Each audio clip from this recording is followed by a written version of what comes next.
This shop looks popular today. Wonder what the occasion is.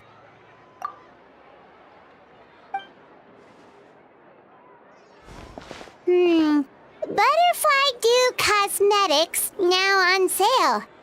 Huh, looks like it. Oh, Sigewinne's here too! Hey there, Sigewinne!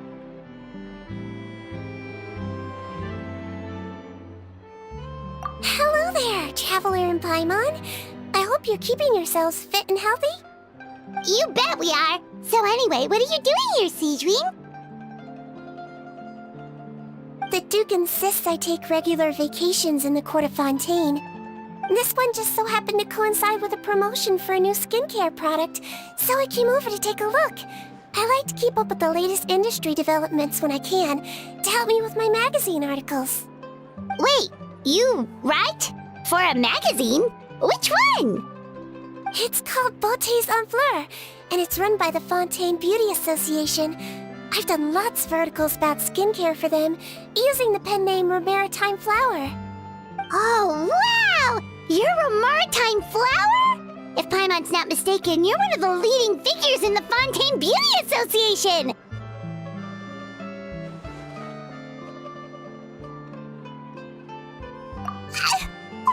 What's so weird about that? Everyone loves beauty! I really like this role. The staff at cosmetics shops are always so polite, and as long as I wear a big smile on my face, I always get the best customer service. Well, they sure don't want to make an enemy of the Maritime Flower!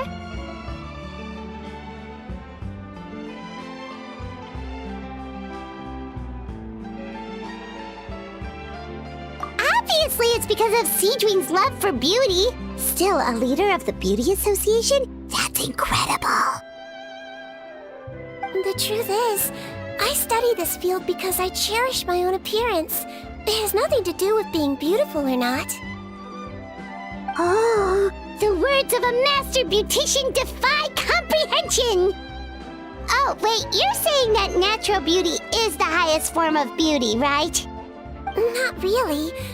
Actually, Melusine aesthetics are very different from human ones. We don't view humans based on their appearance. If I had to describe our approach, I'd say it's based on cuteness. Oh! Really? Yep. Still, I really value my current appearance, and in the process of taking care of it, I've ended up learning quite a lot about skincare and stuff. It turns out, my knowledge and experience is pretty popular with beauty product lovers. It came as a big surprise to me, though. Oh, Paimon gets it now. But speaking of your appearance, how come you look human anyway? Are you, like, only half Melusine?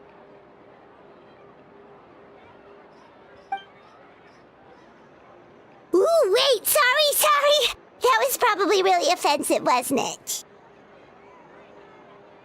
No, I don't mind. I'm not mixed, though. I made a decision to turn myself into this form a very long time ago. If you're interested, I could tell you the story. A shape-shifting story? Oh, heck yeah, of course we're interested!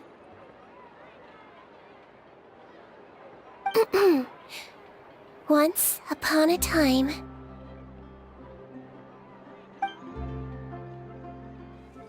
Long ago, humans rejected Melusines, and Melusines feared humans.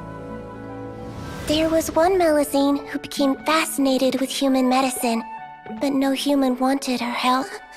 And there was one girl who liked Melusines, so no humans would make friends with her. So, the Melusine became the girl's friend, and the girl became the Melusine's patient.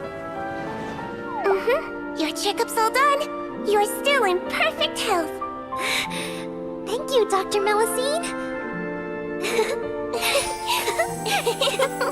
In this game of doctor and patient, a friendship was born. Then, one day, the girl fell ill. The Melusine was the only doctor to arrive on time, but the adults sent her away. Scram! Melusines can't be trusted! So just because I'm not human, I can't save my best friend? In desperation, the Melusine approached the frightening witch. She begged and begged until she got a reply. If you take this potion, concocted of sin, you will gain a human face and grow human limbs. But then, you will lose everything that attracted this friend of yours to you in the first place. Can you accept that? The Melusine did not hesitate for very long.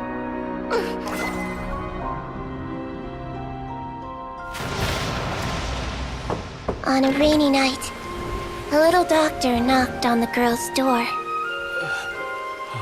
The doctor wore a hood and raincoat, maybe to protect her from the rain, but maybe also to hide a secret. The little doctor held the girl's hand and treated her illness, just as she had so many times before.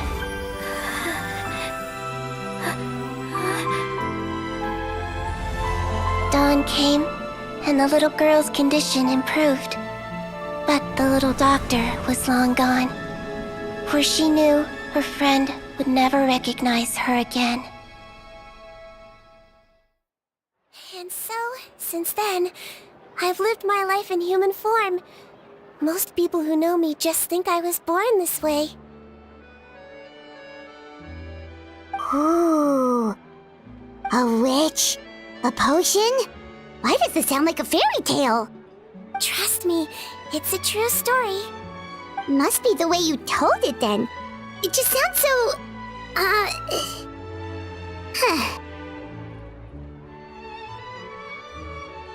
Yeah, not every Melusine would take human form to save their human friend. That must have been a huge decision.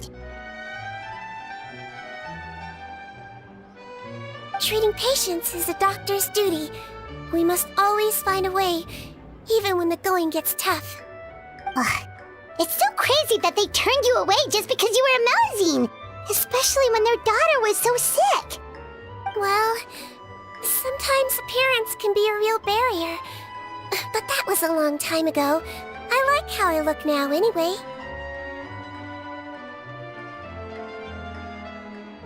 Paimon too! You're super cute this way. Attention customers! Thank you all for waiting.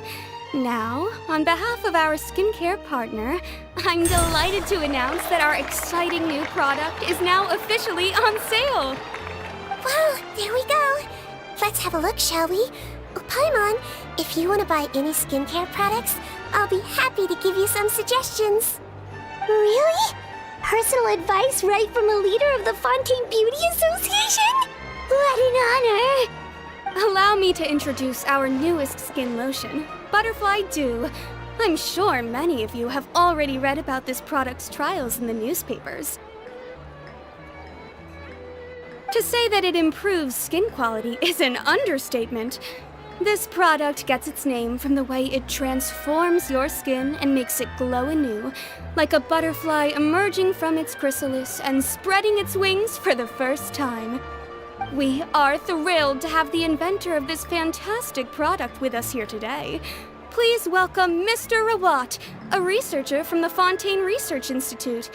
Now, without further ado, I'll hand over to Mr. Rawat to tell you all about what Butterfly Dew can do for you. Thank you. Hello, everyone. I'm Rawat, and I developed Butterfly Dew. Wow, what a looker. He's a researcher? Wow, he's really challenging the stereotype. It seems that everyone is surprised by my entrance. Or should I say, my appearance. I'm well aware that researchers are generally better known for their brains than their dashing good looks. In that regard, I do believe I break the mold somewhat. Of course, appearance is a skin-deep way of defining a person. And yet one's appearance can be a very real set of shackles, holding a person back in their life. It can rob a young person of their self-confidence when applying for a job, dissuade a young lady from approaching the one she loves. Our actions are at the mercy of our appearance, and we slowly become the very person that the outside world sees us as. But what if I told you that those shackles can be broken? If our appearance prevents us from changing, then let us first change our appearance itself.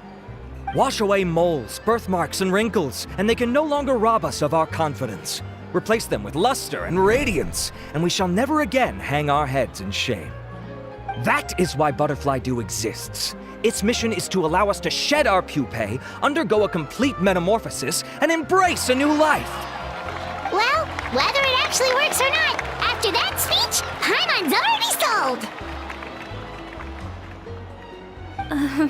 Mr. Rawat, could I ask if you've used this product yourself? Of course, I tried it many times while I was testing it. You can consider me a product ambassador. Wow, then it's sure to work!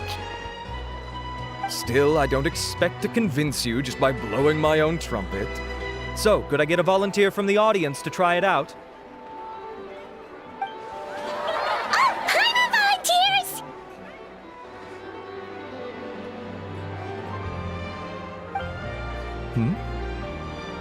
Oh!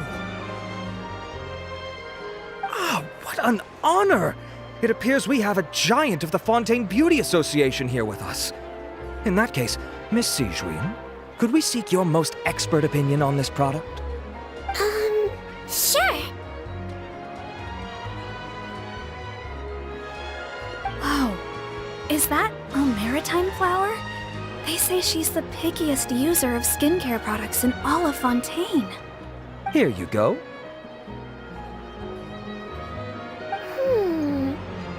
Well, it's very kind to the skin, and the absorption rate is high. Even for Fontaine, this is a first-rate product.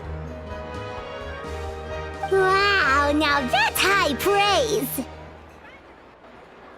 I'll take one. Any discounts? All right. Well, all that remains for me to say is, Butterfly Dew is now on sale!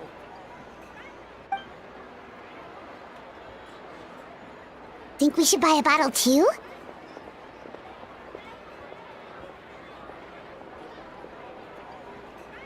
Aww, really?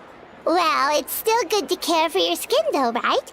Paimon definitely feels kinda rough from being exposed to the elements all the time. And if you're worried about whether it's the right product for you, well, luckily for us, Sigewinne's here, so we can get an expert consultation.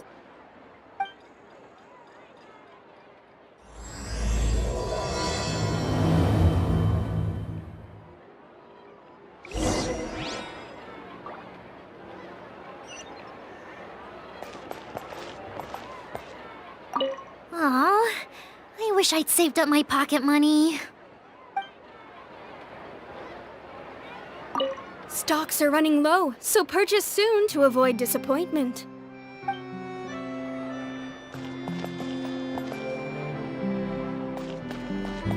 I'm buying for a friend, but I just want to check. This is designed for both women and men, right? I was looking to switch up my skincare routine anyway. I'm gonna try this out as soon as I get home tonight.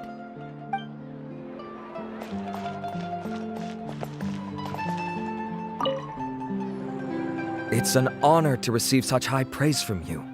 To be honest, I was also hoping you might be able to point out some flaws in the product so I can keep improving it. With most skincare products, the pros and cons only become apparent with long-term use. Yet, this one has instant benefits, improving skin quality without any obvious side effects. It's one of a kind. Don't worry though, I plan to keep using it, and I'll publish regular reviews in Beauté Sans Fleur. You can read my thoughts there. All you need to do is subscribe. Oh, I was hoping for a more casual conversation, but you are a beauty association leader after all. I understand if you want to keep this professional. Sigewinne! Oh, excuse us, Miss Beauty Expert, but do you think this product is a good choice for me and her? Wait, are you the renowned traveler? That's right, and by her side, the equally famous Paimon. Well, I don't normally handle customer questions personally, but since it's the traveler asking, allow me to make an exception. Butterfly Dew is made for all skin types, so no matter who you are, you can rest assured that it will be kind to your skin. If anything, it might be marginally more effective on Fontainian skin, but other than that, it works the same on everyone. Why would it work better on Fontainians? In the interests of protecting my trade secrets, I'm afraid I can't answer that, Miss Paimon. Alright then. How about a friend discount? Save yourself the trouble. I'd be greatly honored to have both of you use my product. Here, take 2 bottles for free. Yay! Paimon's private fund survives!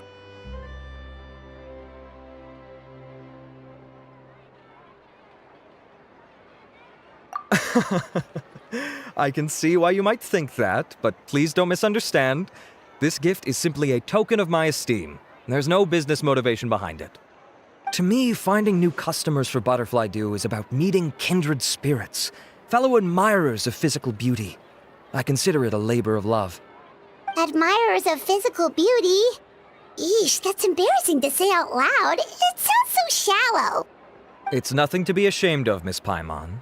Most people claim to desire inner virtue, but it's still physical appearance that turns their heads. This is a fact of life. It's only natural for people to desire to become beautiful. And that's exactly what inspired me to choose this research direction in the first place. You're right. Everyone loves beauty, don't they? Look at the time. My apologies, but I have other things to attend to. I'll leave you with these 2 bottles of Butterfly Dew, and I look forward to seeing you again. Paimon, I'd say there's no need for you and the Traveler to use this product for now. Why? Is there a problem with it? The quality is fine. I just think there's room for improvement. I think I could add some ingredients to the mix to make it more effective. Really? Then why didn't you tell Rawat about that? Researchers are a very special breed of human. You can point out their flaws to their face and they won't mind very much. But if you tell them that someone else could do a better job, ooh, now that'll make them really upset. If I'd mentioned it, he probably wouldn't have given you those 2 bottles for free. Fair enough, that makes sense. If you're interested in the more effective version, I can write up a list of ingredients for you. Just come get me once you've gathered them. When you say more effective, you mean it'll make Paimon even prettier? Ooh, how can we say no?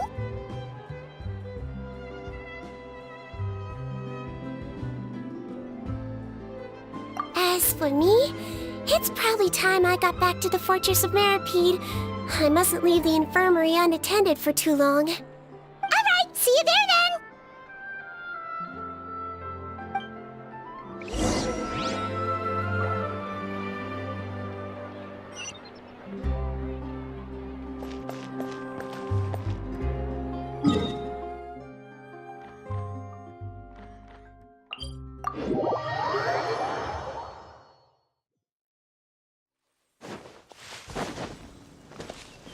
Just up ahead, Traveler! The ingredients for Sigewinne should be nearby!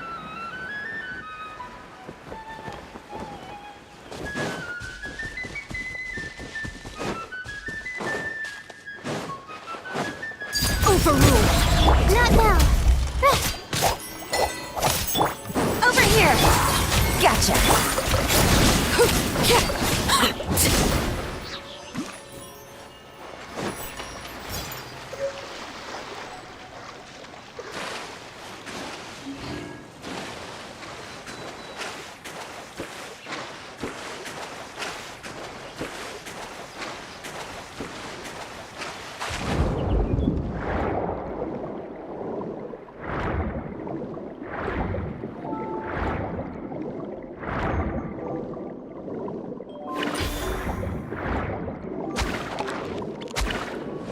Great!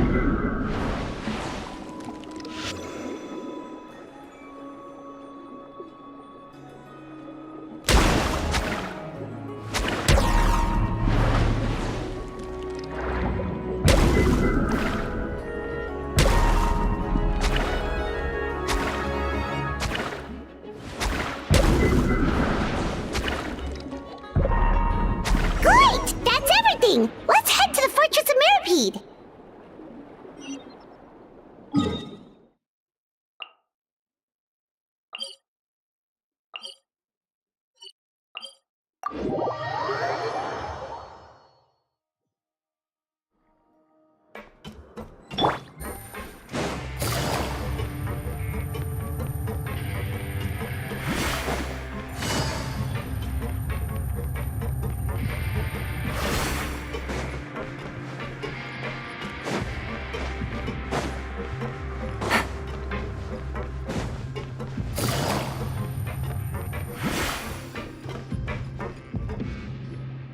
Whoa, the infirmary is packed! Please, you have to believe me. I saw it with my own eyes last night. Another me! He looked exactly like me. Got it? Okay. I've written down everything you told me. Now, I have a few tests to run. Take a deep breath, and don't worry, it's nothing to be nervous about. First, which finger am I holding up? Your index finger, but I'm telling you, my mental state is fine. I'm not crazy. Very good. Now, on to the next. Hey there! Your Grace, it's been a while, huh? Ah, it's you two. Indeed it has. I would offer you some tea, but I'm afraid the timing is unfortunate. Duty calls. No worries. Actually, we were looking for Sigewinne. Do you, know what all of this is about? This inmate came running to the guards in a panic, claiming to have seen his exact doppelganger. A doppelganger? Doesn't that just mean someone else kinda looks like him? And that's what I thought when the report first reached my desk. But we've inspected our records. No one even vaguely resembles him. Considering how certain he is of what he saw, I can only surmise that he's having some mental issues. So I brought him for a medical evaluation. All right, very good. Take a sip of water and rest for a bit. Evaluation complete. I couldn't find any symptoms pointing to a physical condition. I see. So do you still believe there's more likely to be an issue with his mind than his body? I have to assume so for now. Psychological issues are more difficult to detect. At this stage, we can at least confirm that he is in command of his cognitive faculties. The rumor mill will go crazy if word of this gets out. Guards, take him to the ward for a period of observation. The Marechaussee Phantom has requested my cooperation on a case, otherwise I'd deal with this myself. Sorry for the trouble, head nurse, but I'll have to leave this to you. No problem, Your Grace. I'll add him to my observation list. By the way, we have a couple of guests here who have made the trip just to see you. I imagine it must be important. You probably won't need to add them to your observation list, though. Oh, Traveler! Paimon, it's you! Hey there, Sigewinne! It's actually not that important, but... I'll be in my office if you desperately need me. Goodbye for now. Okay, bye-bye! So, Sigewinne... Would you mind waiting for just a moment? I have another patient to see. Just find an empty bed and take a seat. I won't be long. Oh, sure! Sigewinne, we've brought him. And he seems to have taken a turn for the worse again. Okay, don't panic. Let's start by sitting him down here. Paimon had no idea how busy it can get for Sigewinne. Maybe now's not the time to ask for her help with skincare.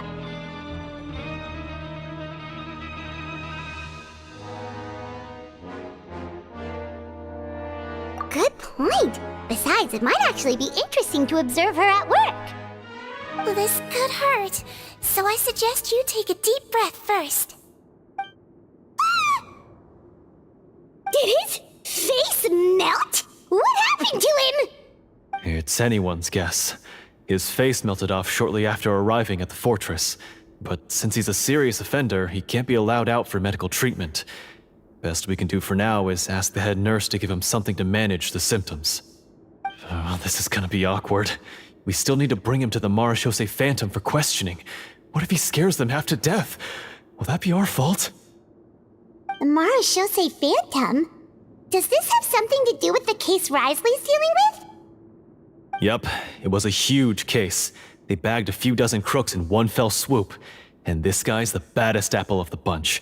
He harmed countless people. And now, it looks like it's all finally catching up with him. You done gawking?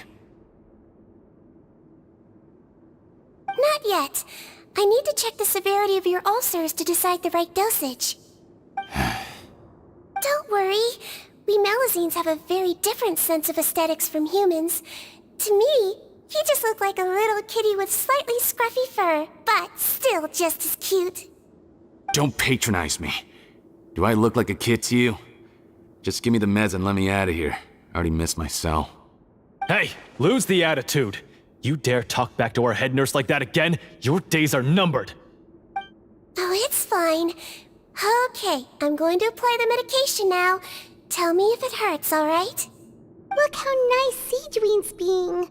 And he still talks to her like that? What a nasty piece of work. Can I leave now? Wow, not a peep. What a brave little guy. Thank you, Sigewinne. And I apologize for the trouble. So, Traveler, Paimon, did you bring the ingredients? We did, but we don't want to interfere or anything. You're busy saving lives here. Oh, don't be silly. I agreed to it, didn't I? Just hand me the ingredients, and I'll make some time to whip it into the improved version for you. Take a rest here if you want.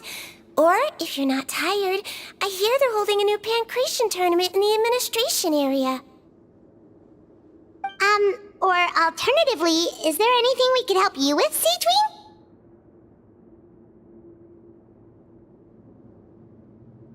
That's right! Let us help you out! It's the least we could do! Good point. Kind-hearted humans start to develop guilt if they accept free help from others. Don't worry. I'll take a look at my schedule. I'm sure I can find something to treat this condition. I gotta warn you, though, it'll be tiring work. So I suggest you take a break first, then come back and see me when you're ready.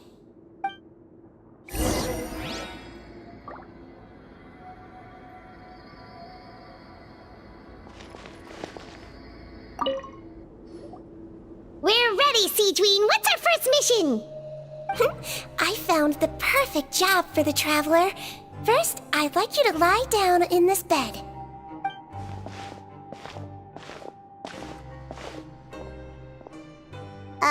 What for?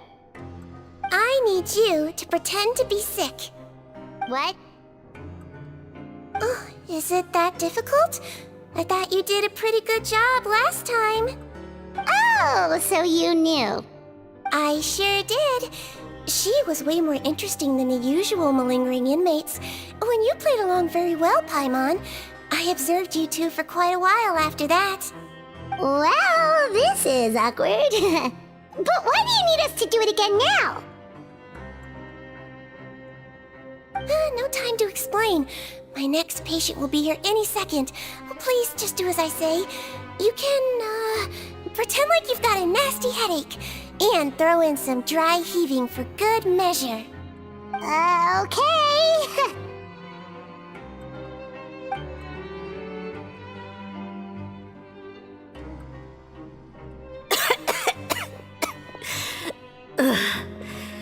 Hey, Doc, it's me. I'm only here because my mom won't stop pestering me about it. So annoying. Well, your mother has enough on her plate with a busy job. Well, the last thing she needs is to worry about you being sick as well. I know. I shouldn't treat the place like a playground. Shouldn't go swimming in the lower levels where we join up with the sea, because it'll give me a cold and distract her from her work. I thought I'd be able to have some fun here at the fortress for a few days, but it's always, don't do this and don't do that. All right, sit yourself down and I'll take your temperature. Your fever still hasn't gone down. Well, here's your medicine. 1 cup for starters, and we'll see if it helps. But Doc, it's so bitter. Do I really have to drink it? I mean, I'll be fine, right? I've got an uncle who caught a cold. His fever went away on its own after a couple days. Can't you just write me a note saying I'm on the mend? I just need something to keep my mom off my case. I sure can. You're a very brave boy after all. Huh? Brave? What makes you say that? Well, if you want to rely on your own immune system to clear up your fever, oh, then you'll have to tough it out like this young lady.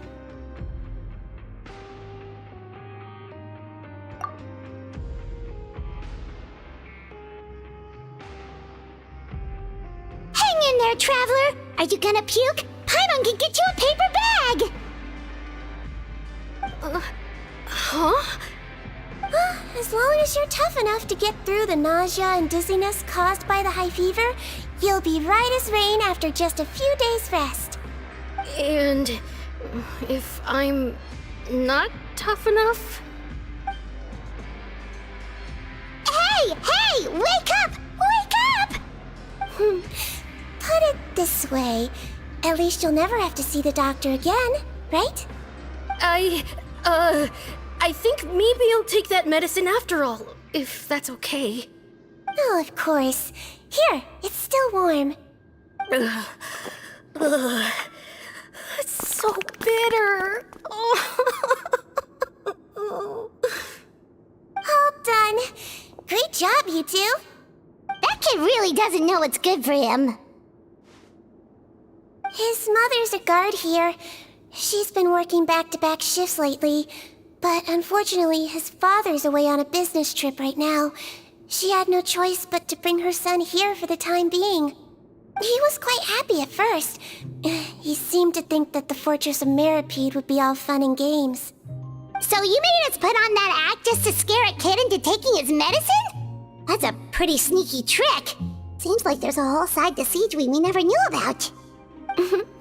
It's a technique I learned from my teacher. Oh, you had a teacher? Was she a Melusine doctor too? She was human. She passed away a long time ago. Oh, sorry. No, it's fine. I really liked my teacher, so it's always nice when I get to talk about her with other people. She was a traveling doctor, and since she didn't have a clinic, she'd go out and visit her patients wherever they were. Dealing with the badly behaved ones was her specialty. She used to say, if you can scare the little brats into taking their medicine, you won't have to hear them wailing and screeching when their condition gets worse.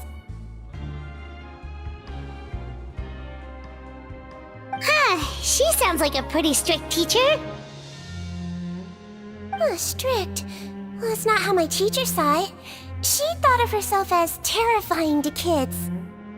Strange way for a doctor to describe themselves. Now Paimon's curious to know what she looked like. As it happens, I actually have a picture of her.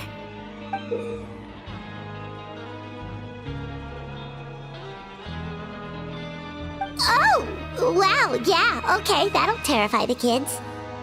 Yep. All the children she treated thought she was a witch. Why does it almost sound like you're envious of her? Oh, because I am. If she was here, all the children would take their medicine without any need for tricks. A doctor who looks like a witch. True, they wouldn't dare try anything funny with her around. Oh, me, on the other hand, it's hopeless. Children aren't afraid of me at all. That's actually a good thing, you know? Oh, my next patient should be arriving now. Would you mind lending me a hand again? Sure thing! On to the next mission!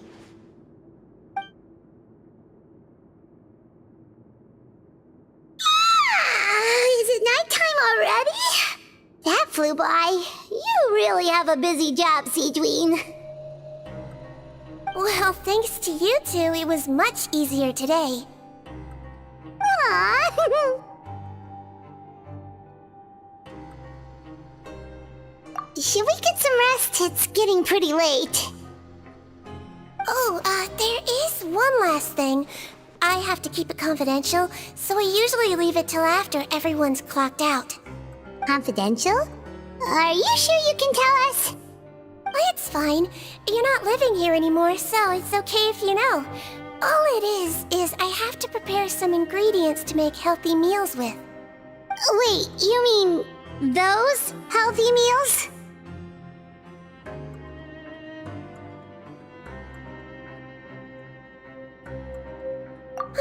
My patients refuse to eat any healthy meals I prepare in front of them, so I have to prep the ingredients in secret, then let the chef at the Coupon cafeteria handle the rest.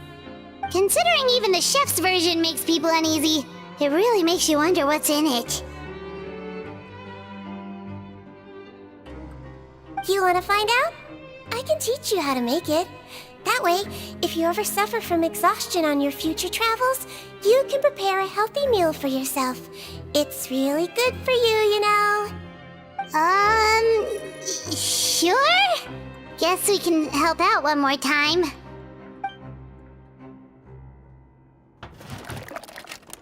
The ingredients are ready. Now, put them on the table and add them in the order I tell you. First, we add this special slime condensate, stir it thoroughly, then pour it in. Oh, see that? It adds elasticity and looks just like tasty jelly, doesn't it? Yeah, it really does. Until you remember it's slime condensate. Next up, xenochromatic crystals. You want to crush them up into a fine powder, like powdered sugar. Wait, are those from Fontaine Aberrants? Are you sure they're edible? Finally, we'll need some high-protein meat. Frogs are an excellent choice. You just need to clean their innards, and then you're left with some lovely, tender meat. Oh! Frogs. And we're done. All that's left now is to pack them into lunchboxes and hand them to Walsey. Yesterday in the production zone, I noticed an inmate who's been working for 2 days straight. That means it's a healthy meal for him tomorrow. Sigewinne really does have the inmate's best interests at heart.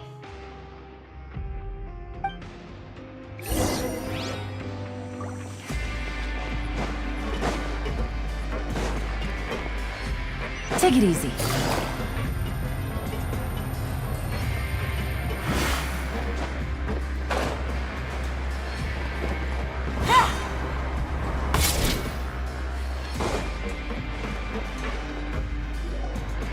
Ah, head nurse.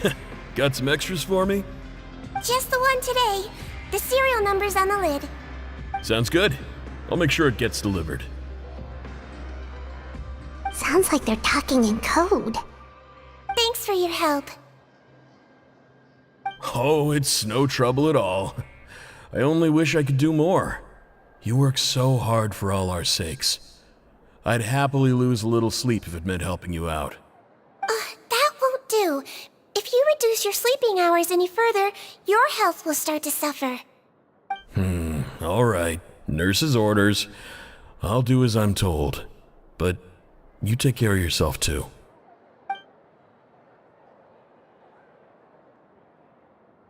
Well, I'm done with work for today. Thanks for helping out, you two. Seems like the guards and staff here have a lot of respect for you, Sigewinne. In just one day of helping you with your work, it feels like we've done a lot for the fortress. Head nurse, please, wait. I'm sorry to disturb you this late at night, but I think you'll agree, this is urgent. Okay, just relax and catch your breath. What's the matter? The guard at the observation ward, Odilon, he told me to pass on a message to you.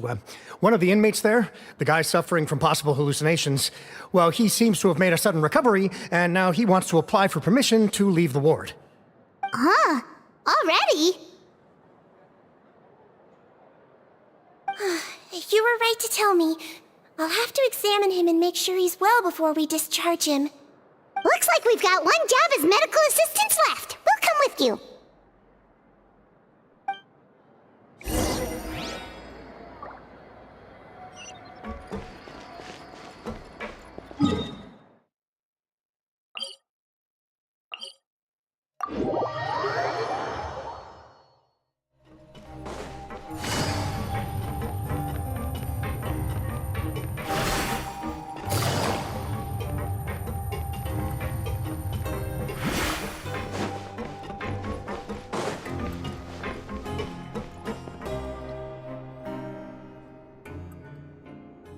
Ah, head nurse, you're finally here. I'm so sorry for all the trouble I've caused you, but I believe I've now made a full recovery. After giving it some thought, I'm sure that I was probably just seeing things. Stress-related, I imagine. I'd been working long hours, so I definitely wasn't in the best state of mind. I totally understand. Still, I have to give you an examination before I can discharge you, okay? So, take a deep breath and don't be nervous. It'll be the exact same procedure as we did this morning.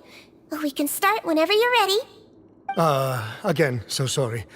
I was in such a state this morning, I barely recall anything. Would you mind taking me through it again? Oh, not at all. It's a lot to remember.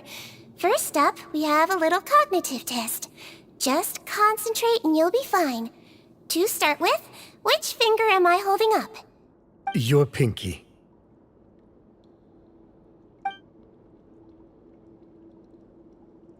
All right, all indicators seem normal. So it was a stress-induced hallucination after all? Well, we've certainly had previous cases of mental illness caused by overwork, which is why I carefully observe everyone in the production zone. I wonder how I managed to miss the signs this time. Please, head nurse, you shouldn't blame yourself. I'm just still adapting, that's all. Pushed myself too hard, and I guess I couldn't take it. Thanks for looking after me. I'll be as good as new after a good night's sleep. And if you can give me the okay, I know I'll sleep better back in my good old dorm. It can be difficult to relax in an unfamiliar environment. All right then, you can leave the ward. I suggest you take 2 days off to focus on your recovery. I'll take you off the observation list for now, so you're officially discharged. Great. I can't thank you enough, head nurse. Mr. Odilon, could you escort him back? Of course. I'm on guard duty in the administrative area tonight, so nothing will go wrong. You have my word.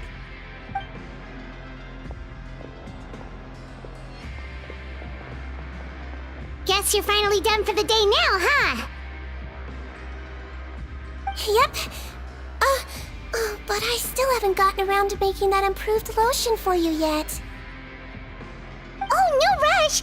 Seriously, it's super late now. You should go get some rest too. Well, tomorrow it is then. Good night, Traveler. Good night, Paimon. Hope you sleep well. Oh, don't you worry. We will. After a productive day of work, we're both gonna sleep like a log. Yeah, sleep tight, Sigewinne. See you tomorrow.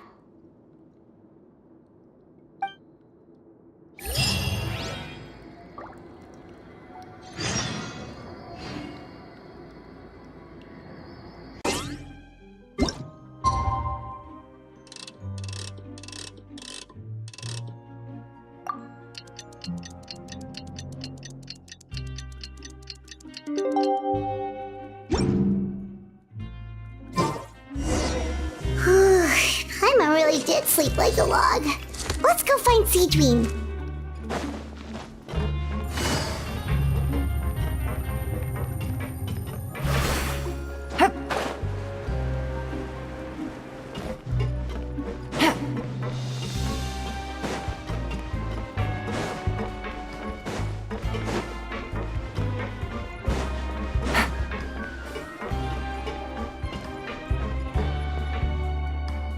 Whoa! How is the infirmary even busier than yesterday?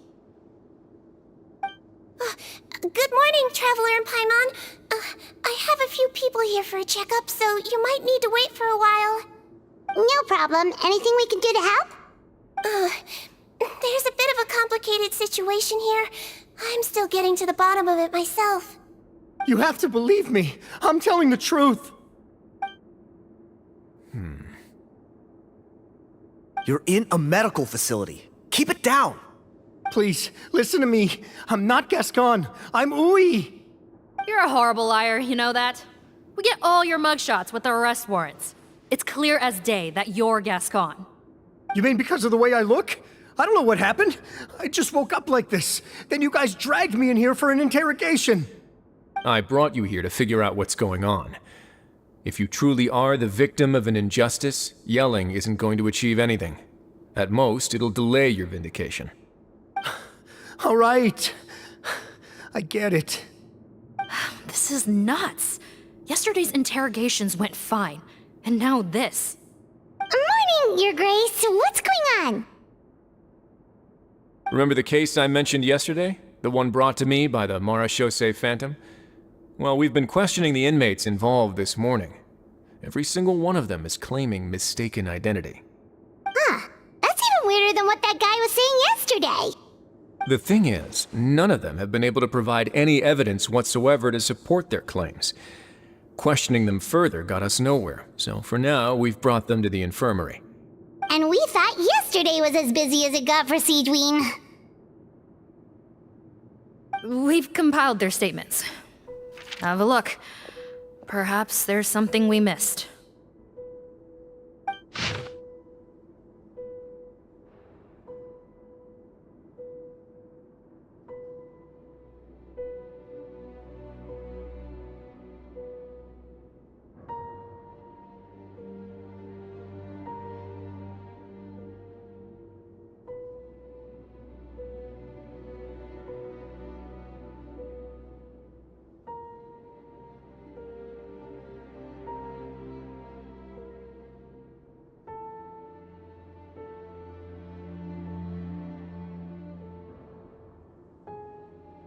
Wait.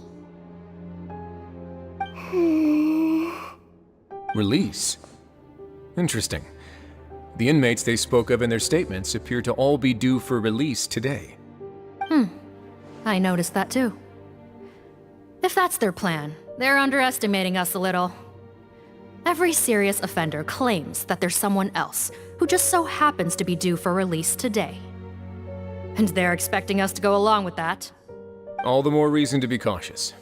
Lumberzar, check the release list for today and make sure no one gets processed.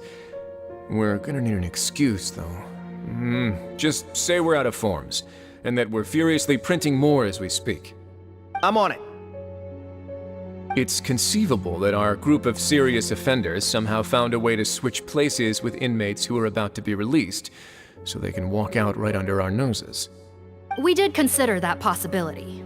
But I mean, just look at them. They match the warrants, period. How could there have been a switch?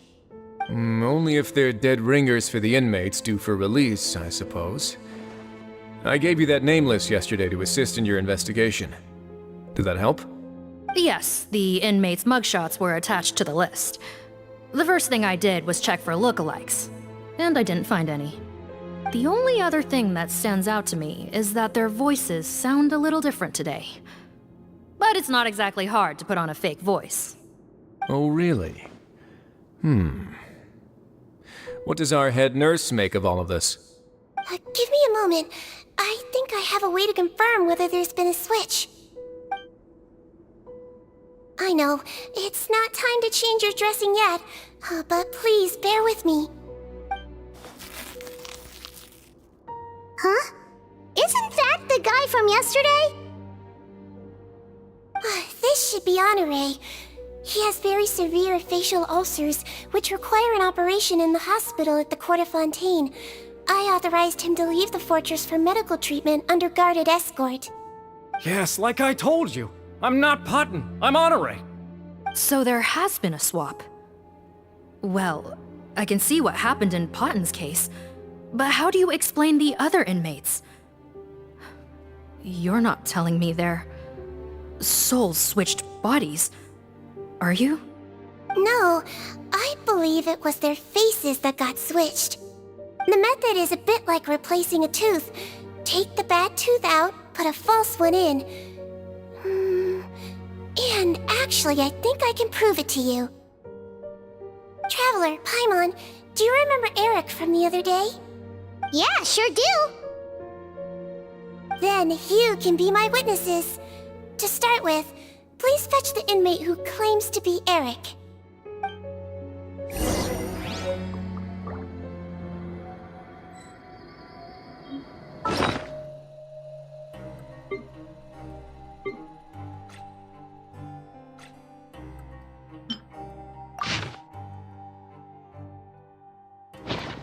I got a new letter from an informant. Looks like the situation has changed again. So, you're Eric? Yes, head nurse. It's me. You do believe me, right? I need to do another examination on you. Same procedure as yesterday. All right. It's the cognition test first, right? So I need to concentrate. Now, try to recall if you can. The last time we did this test, which finger did I hold up? I believe it was your index finger. But that means...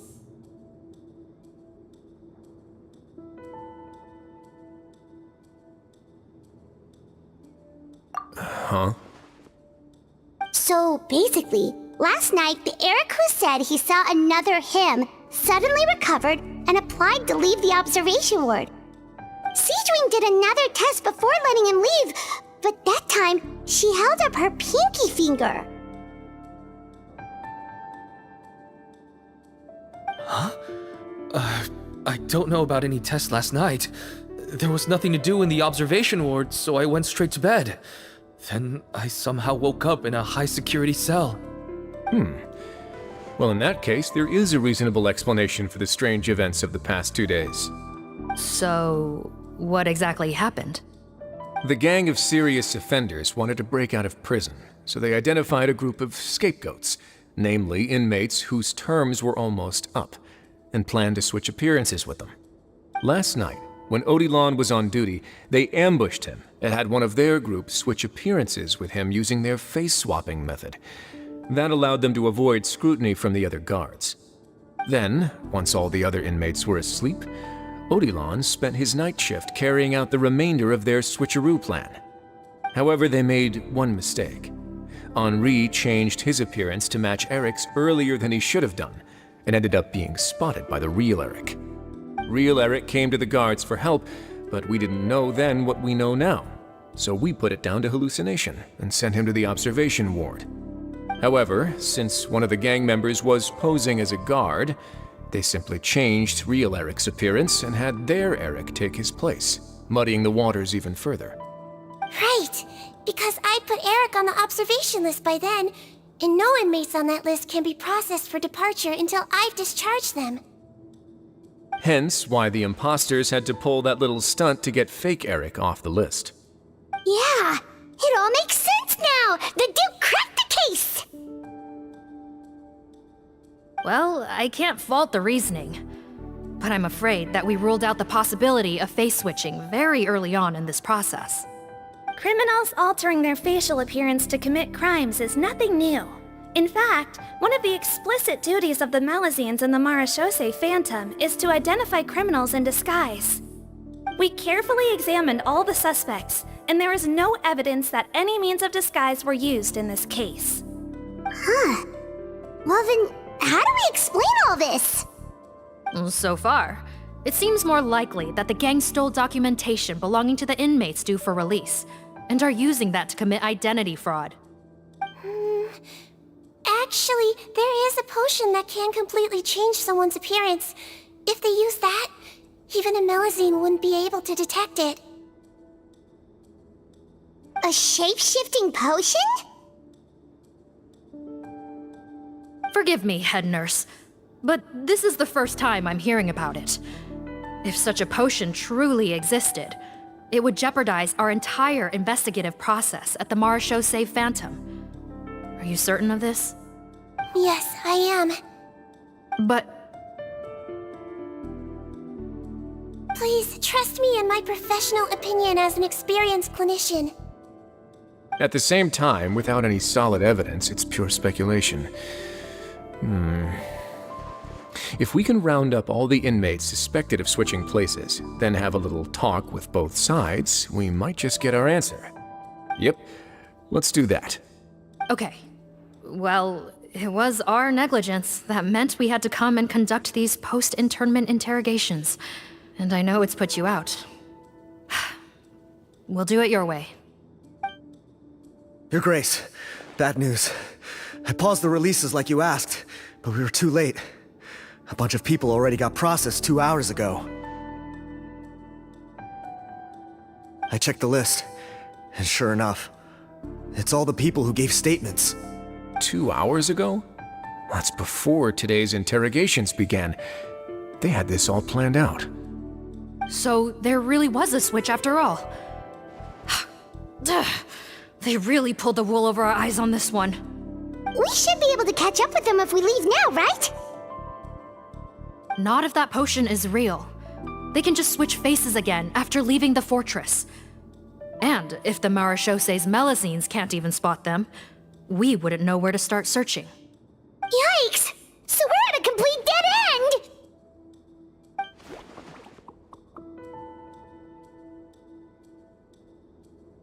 Well, technically there is one more lead we could follow up on. We were only able to arrest this gang thanks to the help of a researcher from the Fontaine Research Institute. I believe his name is Rawat. Oh? Rawat? Isn't that the handsome guy we met at that skincare promotion? Handsome? Maybe from a human point of view. I just remember that he specialized in potions. One of the crimes this gang is charged with is the manufacture and sale of illicit drugs.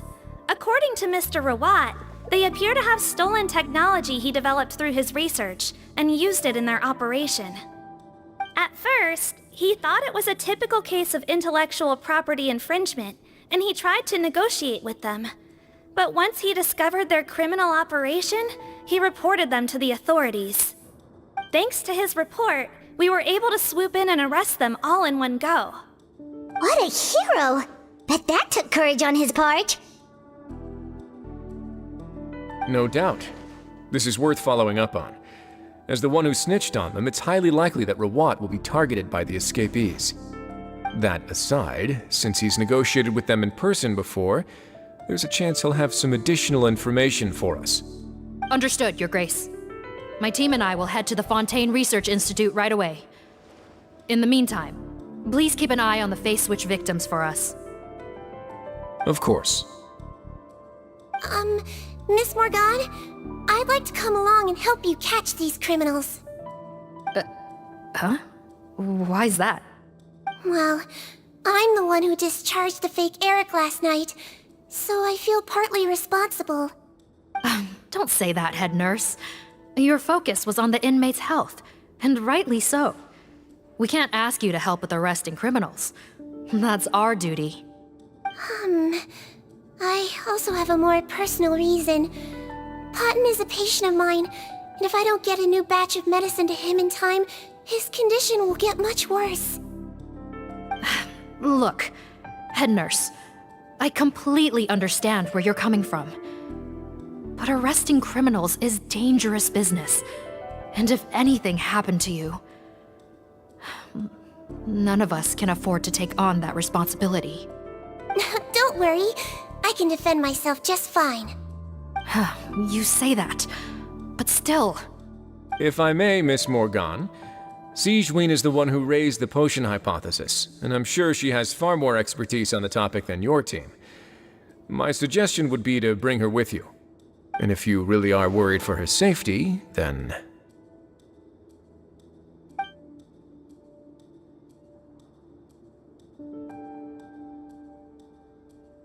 Ah, there you go, right on cue. Knew I could count on you.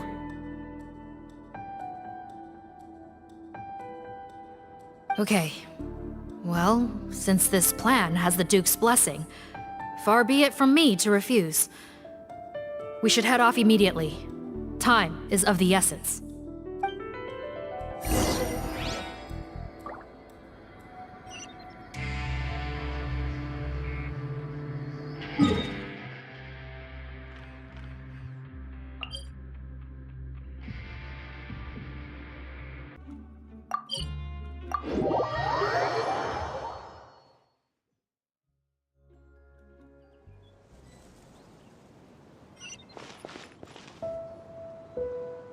Greetings. Sorry to impose, but I'm afraid we're here on urgent business, and we're gonna need you to cooperate. The Marechaussee Phantom. Let me guess, you're investigating some more legal research? Not this time, no. We're looking for a researcher.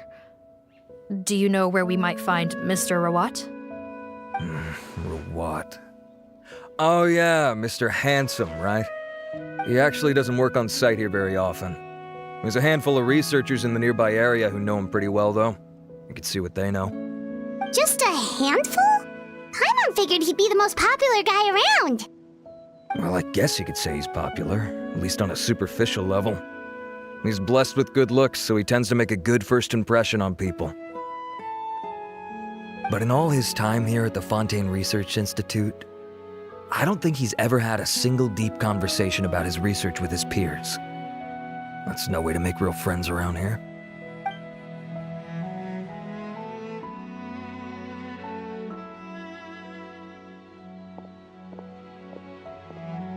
That's so weird. He definitely didn't come across like a recluse at that product promotion. Oh, I don't find that weird at all. He definitely didn't strike me as the kind of guy who's good at making friends. Really? Paimon couldn't tell. Must be a Melusine perception thing. Okay, we should talk with his acquaintances. But we also need to check the Research Institute for any clues. Let's split up. It'll save us some time. Sure thing. We'll go ask around among the other researchers with Sigewinne. Paimon's suddenly kinda curious to know what everyone really thinks of him.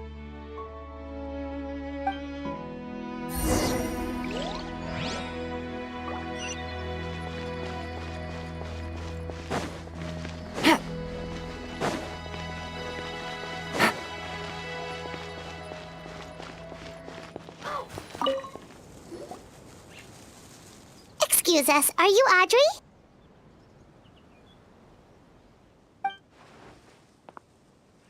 That's me. What is it? Are you close friends with Rawat? We're trying to find out where he is. Close friends?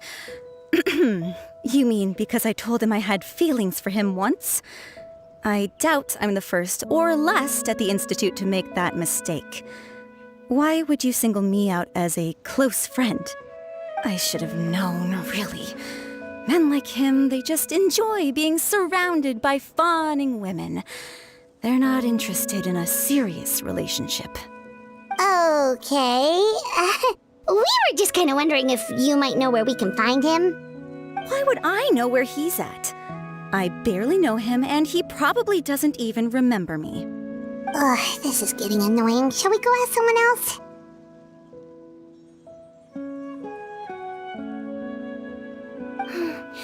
I think she knows Rawat better than she cares to admit. If we leave now, it might be a wasted opportunity. Maybe, but we're not going to get much out of her while she's in this state, are we? She's displaying symptoms common among people in love, if that's what you mean. But I know a cure. It's curable? Oh, we're still no closer to finding Mr. Rawat. Oh, by this point, he could be in grave danger. Danger? Wait, why are you looking for him again? Oh, that's right, yeah! The Marechaussee Phantom said that he's been targeted by some pretty bad people. We need to make sure he's safe. What? How has this happened? He seemed fine when I last saw him, and that was only a couple of days ago. Just happened to run into him, of course. Oh, I see. Well, do you have any thoughts on where he might be right now? Okay, but this is purely out of concern for his safety. If he's not at the Institute, he might be at his mother's place. I heard she raised him alone, that they had it pretty tough financially, and these days she's housebound due to illness. He makes regular trips back home to check on her. Oh, okay. Do you know the address?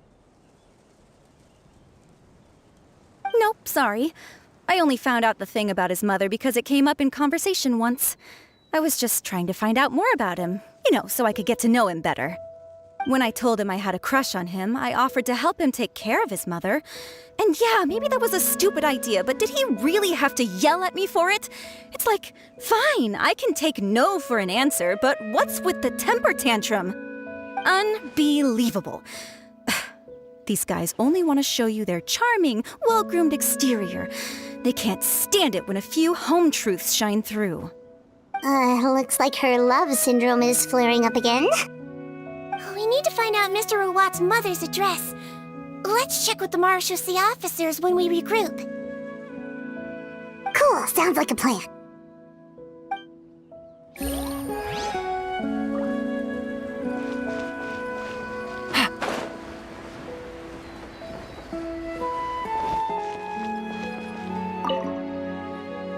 Hey there, are you in Teeb?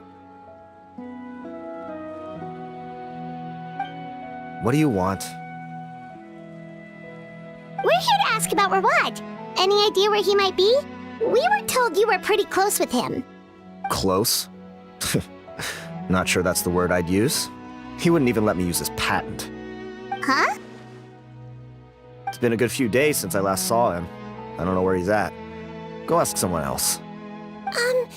Would the patent in question happen to be related to the new skincare product he developed? Yeah, kinda. Butterfly dew, or whatever he calls it. I heard he made a tidy sum off of that one. Okay, now we're getting somewhere. Keep going. Most of the other researchers here focus on mechanics, energy, stuff like that. I get why he wouldn't be interested in having anything to do with them. But I'm studying coatings. There's a huge overlap in our areas of research. Why would he refuse to work with me? I bought his product once and noticed it contains a unique substance that might have applications in coatings too. If it worked out, I could probably make as much as he's making. Don't get me wrong, I had no intention of plagiarizing his work. I was hoping to get official permission to use his findings in my own research. Followed the proper procedure. It was all above board. I would have had to pay him a license fee and everything. But despite that, he turned me down not once, not twice, but 3 times. It's like he's vehemently opposed to the idea of anyone else making the kind of money he does. Huh, so is Rawat antisocial, or is this guy just jealous? Well, it doesn't look like we're gonna get any info about Rawat's whereabouts from him. Let's go! Wait, 1 second. Mr. Antibes, next time you go shopping, you should buy some Buell fruits. Peel the skin, steep in water, then drink. It'll help calm your mood. Huh? Yeah. Thanks.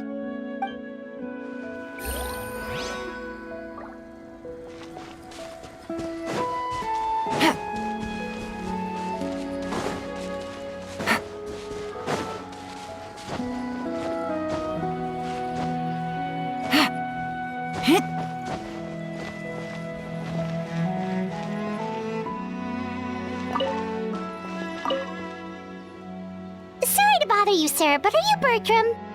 Who's asking? Just some concerned citizens helping out the Marechaussee Phantom with an investigation. We'd like to ask you about Rawat's whereabouts, if that's okay. We're told the two of you are pretty close. Not anymore, we're not. Turns out we don't see eye to eye. Oh yeah? What happened? The thing about us researchers is, most of us do what we do for some sort of higher purpose, but not Rawat. All he cared about was how to commercialize his findings. He won't even let you work with him unless you sign a confidentiality agreement first. Also, he has better control over who gets which intellectual property rights. How are you supposed to get any meaningful research done working with a guy like that? Now that I've got my own technical solution for my compressor, I don't need to work with him anymore. So that's what Rawat is really like. We'd still like to know where to find him. Is that something you can help us with? Wait, you're... Yeah, I know you. You're the head nurse at the Fortress of Meropide. Alright, then I'm happy to help you if I can. I respect the work you do. Medicine serves the highest purpose of all the sciences. Wow, turns out Sigewinne's got some real clout. Thing is, I have no real way of knowing where he might be. I stopped working with him 2 months ago, and I've barely seen him since.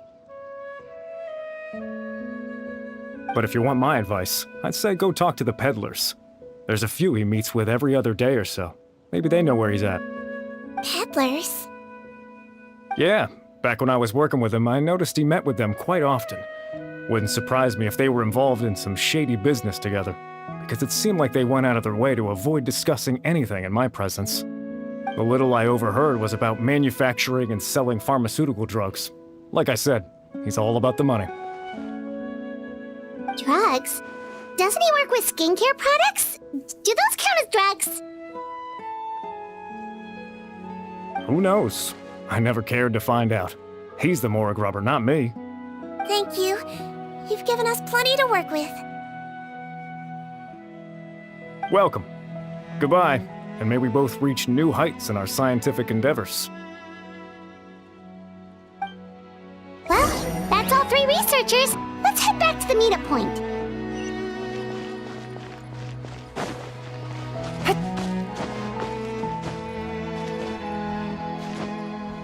Yeah.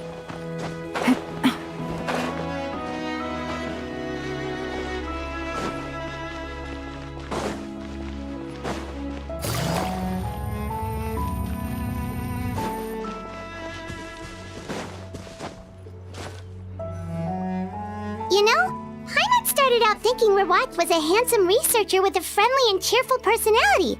It's such a surprise to learn that his peers have a different impression of him. So, what's your view of him now, Paimon? A handsome researcher whose difficult upbringing turned him into a profit chaser with a chip on his shoulder? So your thoughts about his appearance haven't changed at all? Well, his looks are kind of a big deal, at least in Paimon's opinion. How does such a handsome guy end up being so antisocial? Even with his difficult family background, it just doesn't make any sense. You can't judge a person solely based on their appearance. Head nurse. Traveler. I assume you've spoken with the researchers. What did you find out? Bertram mentioned Rawat's involvement with some pharmaceutical merchants. Do you know if he's registered any pharmaceutical brands? Since he was a whistleblower on such a huge case, I ran a background check on him. I don't remember there being any brands under his name. How strange. If he was so focused on commercializing his research and averse to sharing his technology with others, why wouldn't he have registered his own brands? Maybe he and his business partners needed to avoid public scrutiny? You think he may have colluded with the gang? Well, the crime was manufacture and sale of drugs, and that would certainly be in his wheelhouse. We can't rule it out. Isn't that pretty unlikely, though? He was the one who blew the whistle on them! Most children who come to me with tooth decay have suffered pain for a long time already, but they'll still try to hide the fact that they eat too many sweets. Grown-ups and children aren't so different in that regard. If you say so. I saw him when he came to make his report, and I certainly didn't get the feeling that he was the type to collude with criminals. Perhaps it's more likely that they were coercing him. You mentioned that he comes from a poor family. So, it's possible that the criminals approached him asking for academic support, luring him in with the promise of riches. By the time he discovered who they really were, he was in too deep. They had leverage on him, so he was forced to keep working for them. I've seen it happen many times before. That does make a lot of sense. It would definitely explain why he was so unwilling to cooperate with his fellow researchers. No wonder he's so unsociable. He must be on edge all the time with a gang of crooks breathing down his neck. In that case, the situation could be worse than we thought. If Rawat was working with the escaped inmates, they're sure to know more about his whereabouts than us. Oh, there's a good chance they'll get to him before we do. Based on the information we've gathered so far, he was last seen 2 days ago. If no one's seen him since, maybe we're too late. 2 days ago? So he went missing right after that product promotion. That was the same day he reported the criminals, too. Not a good sign. Don't worry, everyone. I believe we still have a chance. Since he disappeared right after blowing the whistle, it's likely that he's gone into hiding. Yeah, he must have been worried that they'd come for him. All the more reason to find him as soon as possible. The only lead we have at the moment is his mother's house, which you mentioned earlier. Seath, think you can find the place? Yep. When you register a brand, the Court of Fontaine requires you to provide a legal address. The one Rawat wrote down was in the outskirts of the city. That should be the place. Okay, then there's no time to lose. Let's move.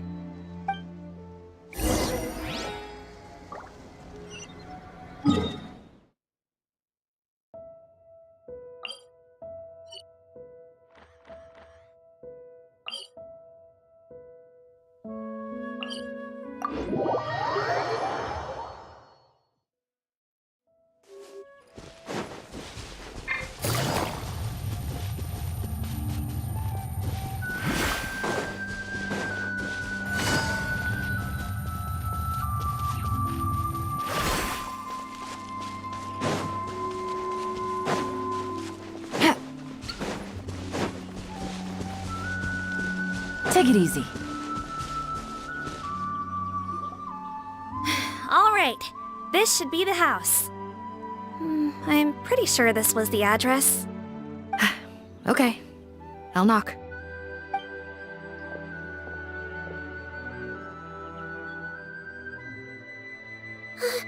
Sounds like whoever's inside has restricted mobility.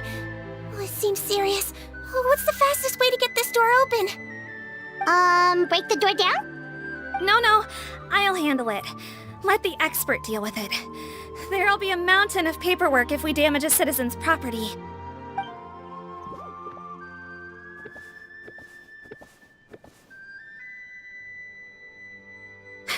Calm down.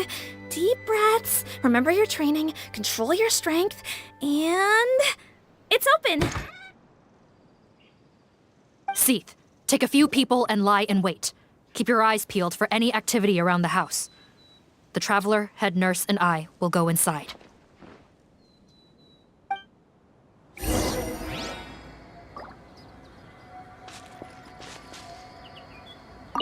No, don't look this way.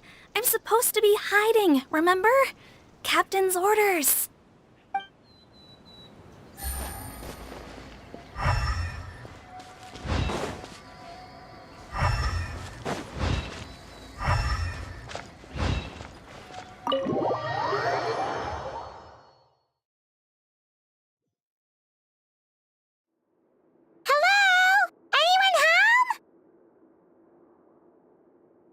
Oh, there. On the bed, there's an old lady. That's gotta be Rawat's mother, right? She doesn't look like she's in any state to be answering our questions, though.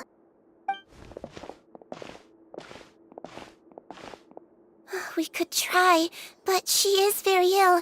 We mustn't force it. Well, doesn't look like Rawat's here.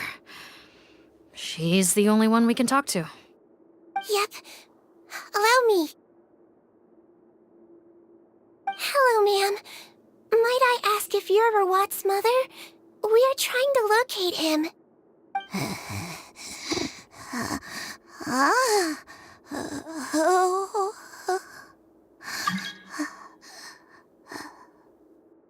Hard of hearing, perhaps.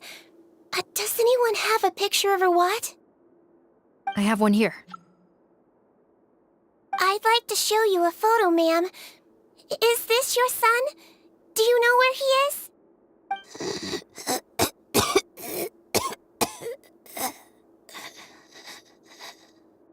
Looks like this isn't gonna work after all. Well, looks like we're out of leads. If Rawat's not here, things are looking very bad for him. Is it possible he could have avoided returning here because he knew he'd be in danger? Maybe. But if so, where do we look next? Maybe we should take another look at the Institute. Guess so. I suggest we all return there now. We found a good amount of useful information the first time, but perhaps there's something we missed. This is our last hope. Sorry, officer, but could I stay here for a while? This patient requires some care. Of course. Traveler, stay with the head nurse. You're technically here as her assistant after all. Also, I'd like some Marechaussee members to stay as well, and keep an eye on the area. Why's that? If Rawat knows how serious his mother's condition is, he will return. Got it. Okay, I'll tell the squad members in hiding to stay put and keep a lookout. Thanks for helping me out yet again, Traveler and Paimon. No problem. But when you say her condition is serious, do you mean... Yes, she's barely clinging on to life. Oh. Let me take care of a few things first. Could you pass me the towel over there? Yeah, of course.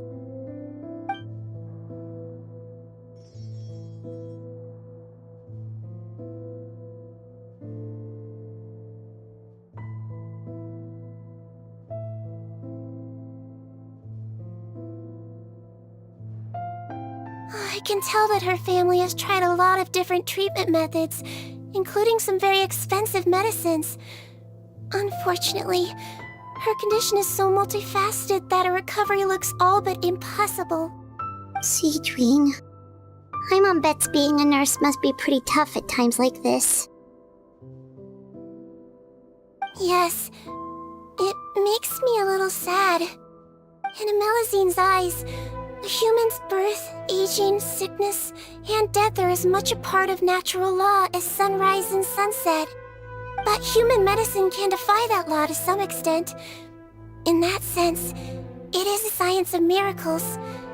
That is why I became fascinated with it in the first place. But it was only after I truly became a doctor that I realized miracles don't always happen. Even the greatest doctors cannot cure all diseases. Sigewinne. Well, don't worry about me, Paimon. A doctor's duty is not to cure all diseases, but to treat whatever ailments they can.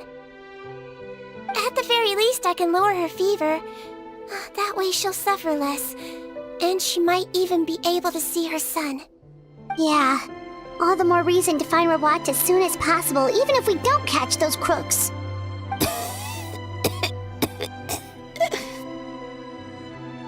Oh, her fever is getting worse. Could I get some hot water? Sure, we're on the case.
Found the hot water? Sure did. And look what else we found. Judging by this journal, it seems like Rawat has a private lab. There's a good chance he could be there right now. We gotta go tell Officer Morgan right away. Oh, that's great news. But hold on just a moment. The wet towel is ready. I'm giving you another injection. Are you feeling better now?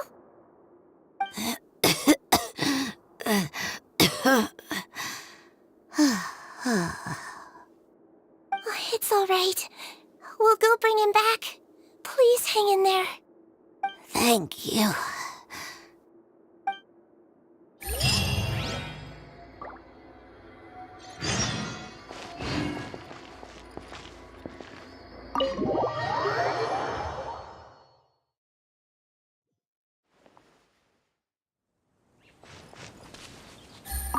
No, don't look this way. I'm supposed to be hiding, remember? Captain's orders.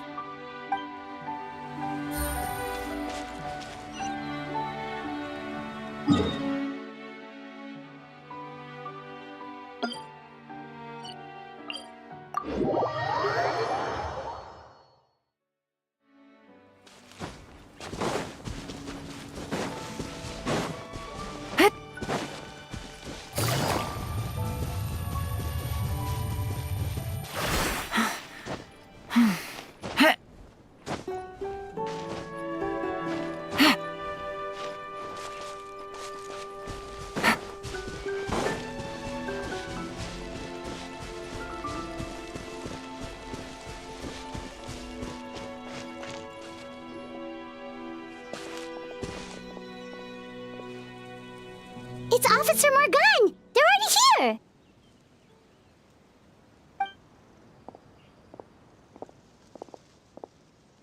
We came as soon as we heard the news. I can't believe we were so careless. The most crucial information of all was hiding right there, in that room. And we missed it. Don't blame yourself. Right now, we need to focus on finding a way in. There's a mechanical door over here! Hopefully the instructions in Rawat's journal will help us open it.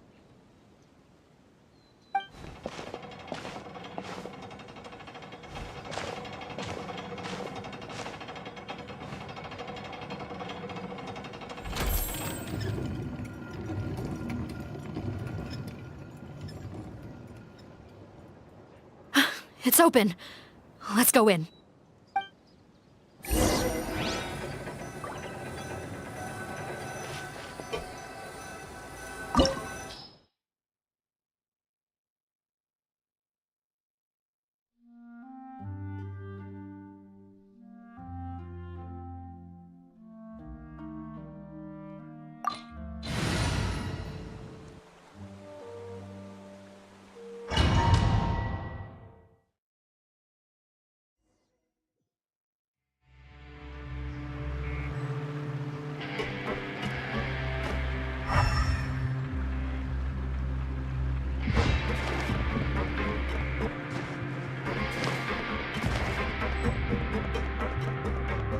How did they get in here?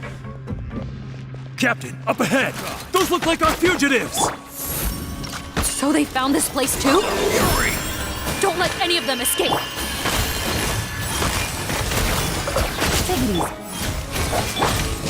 Transfixed!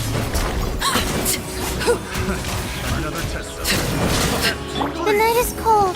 Cue the spotlight!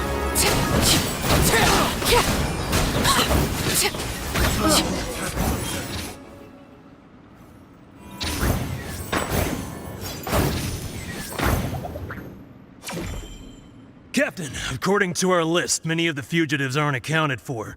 There may be others hiding deeper inside the facility. Ah, so these guys were just the lookout crew. The Marashose Phantom! How did they find this place? Wait, it's that guard from the fortress! That's right, I'm on your side. The Duke sent me. What's the matter? Some sort of mix-up?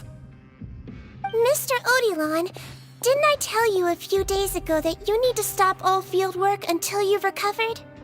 Well, you know, gotta help His Grace out. Share the load.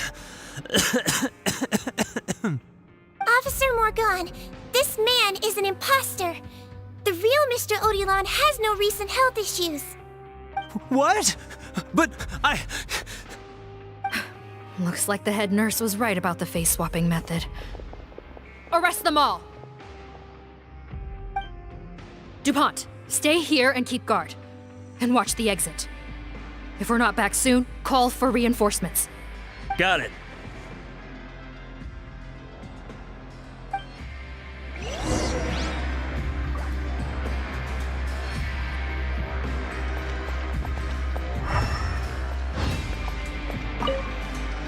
Don't worry, I got this covered.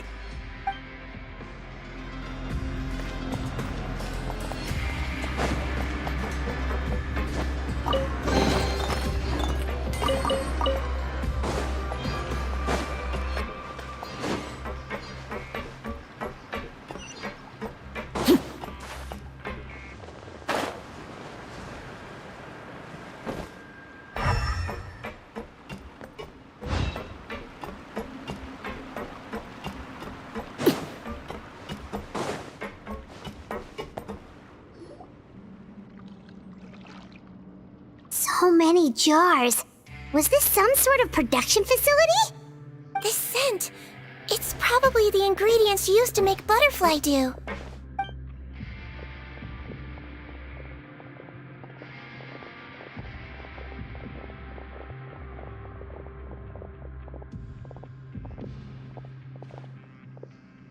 How come they're all empty? Did it sell so well that he ran out of supplies? How strange. Why would Rawat choose to manufacture a popular product like that in such a difficult-to-reach location? Given our suspicion that he may have been coerced into the illegal drug trade, I would have thought that any production facility we find here would be used for illicit purposes.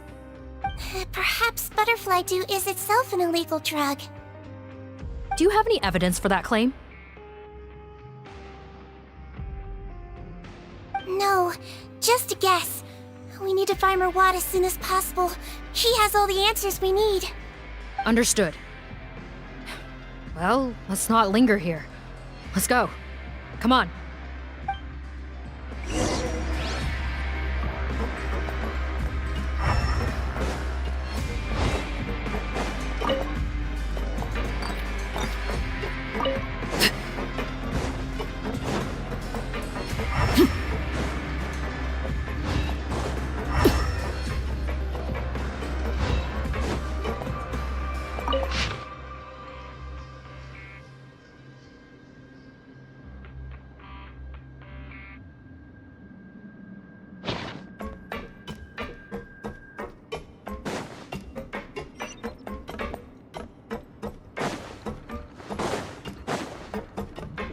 Doesn't look like we're gonna get this door open. Let's find another way around.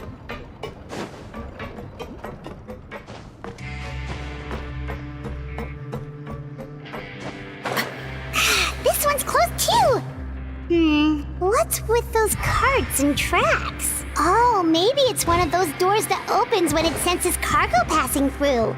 There's a loaded cart right over there. Let's bring it to the door and give it a try!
Take it easy.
This room's much smaller than the others. Judging by the implements on the table, this looks like a potion-making lab. Head nurse! Over here!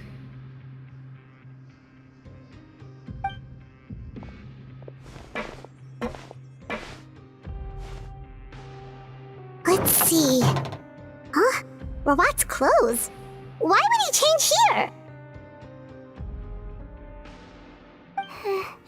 Perhaps they stripped him down, left the clothes behind, and disposed of him somewhere else? Yikes, Sigewinne, where did that come from? Oh, what a tragic way to go. Especially with such a bright future ahead of him.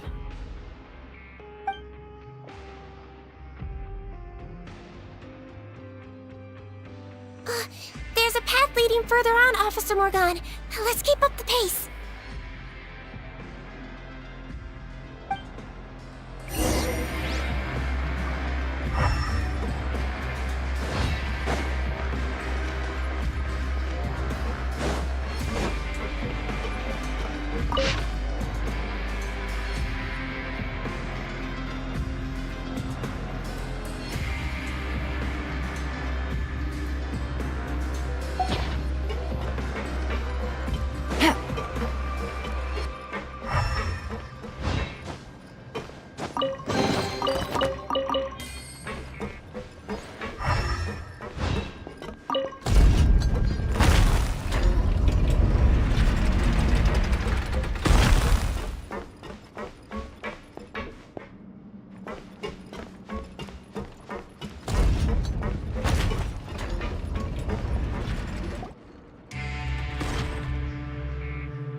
There's a whole bunch of people in there.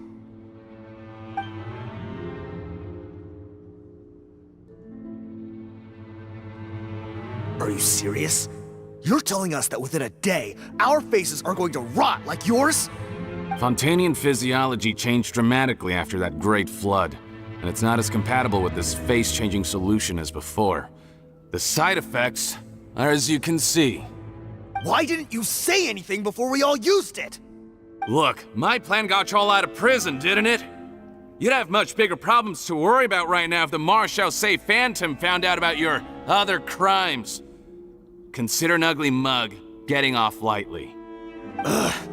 You're just lucky we didn't leave you in there after you disappeared on us with no warning. We only let it slide because we're former partners. And now you have the gall to pull a stunt like this? Partners? Make no mistake, each of us is only looking out for himself. If you place too much trust in others, well, I'm afraid that's your problem. You hid things from me too. Remember how you each had a spare potion? You kept quiet about it until we planned the prison break? Oh, and you didn't have a secret spare? Then do you want to explain how you melted your face off before all this? Guys, that's enough. Calm down. It is what it is. Arguing won't change anything. What's the plan, Parton? I'm assuming you brought us here for a reason? There is no plan. We followed him here on the promise of more juice, but it turns out there ain't a drop here. Besides, what does it matter now anyway? He already said, even if we did get our hands on more of that stuff, switching faces again solves nothing. They're still gonna melt off eventually. I said enough arguing! Parton, tell us the plan. The most practical solution is to continue using the potion. Keep switching to a new face before the ulcers can start forming. Are you kidding me? This stuff was hard enough to get a hold of even when we had a supply. Now you're asking us to use it like skin lotion, after the flood all but wiped the supply out? Well, there is another option. But you'll have to make a deal with me first. Okay, now we're talking. What's the deal? I have a document I took from that researcher that details how to make a replacement. Just give me one bottle of the undiluted fluid, and I'll get to work. What's the problem? I thought you always kept reserves. Or do you really just have one spare bottle each? What do you think? That we were shipping them into the Fortress of Meropide by the basket load? Well then, say hello to never showing your marred faces in public again. Ugh, I've heard enough! Get him! Let's see if that document even exists! Freeze! Marechaussee Phantom! What?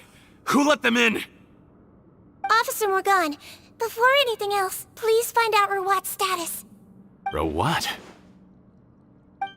I don't see him. Hand over the hostage now, if you want any chance of avoiding an extension to your sentences. Spare us your condescending attempts to coax us back to our cells. You think we're looking to negotiate? Rawat is dead. Parton? Arrest them all! Don't let anyone get away!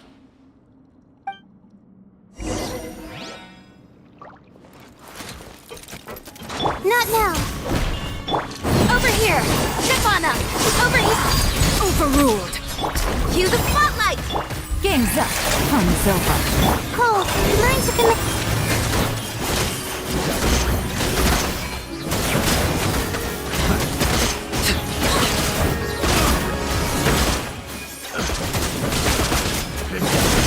Transfixed. My guiding stars.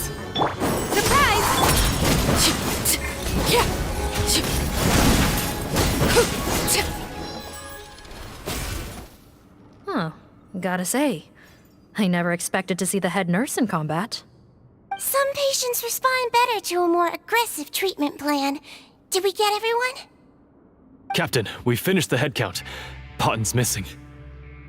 Over there! The door's closing!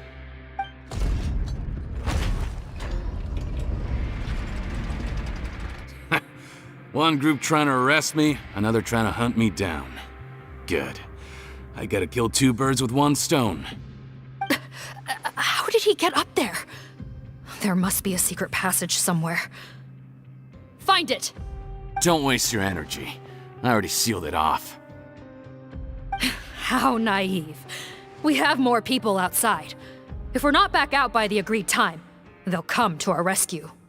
Well then, you'd better hope they get here in time.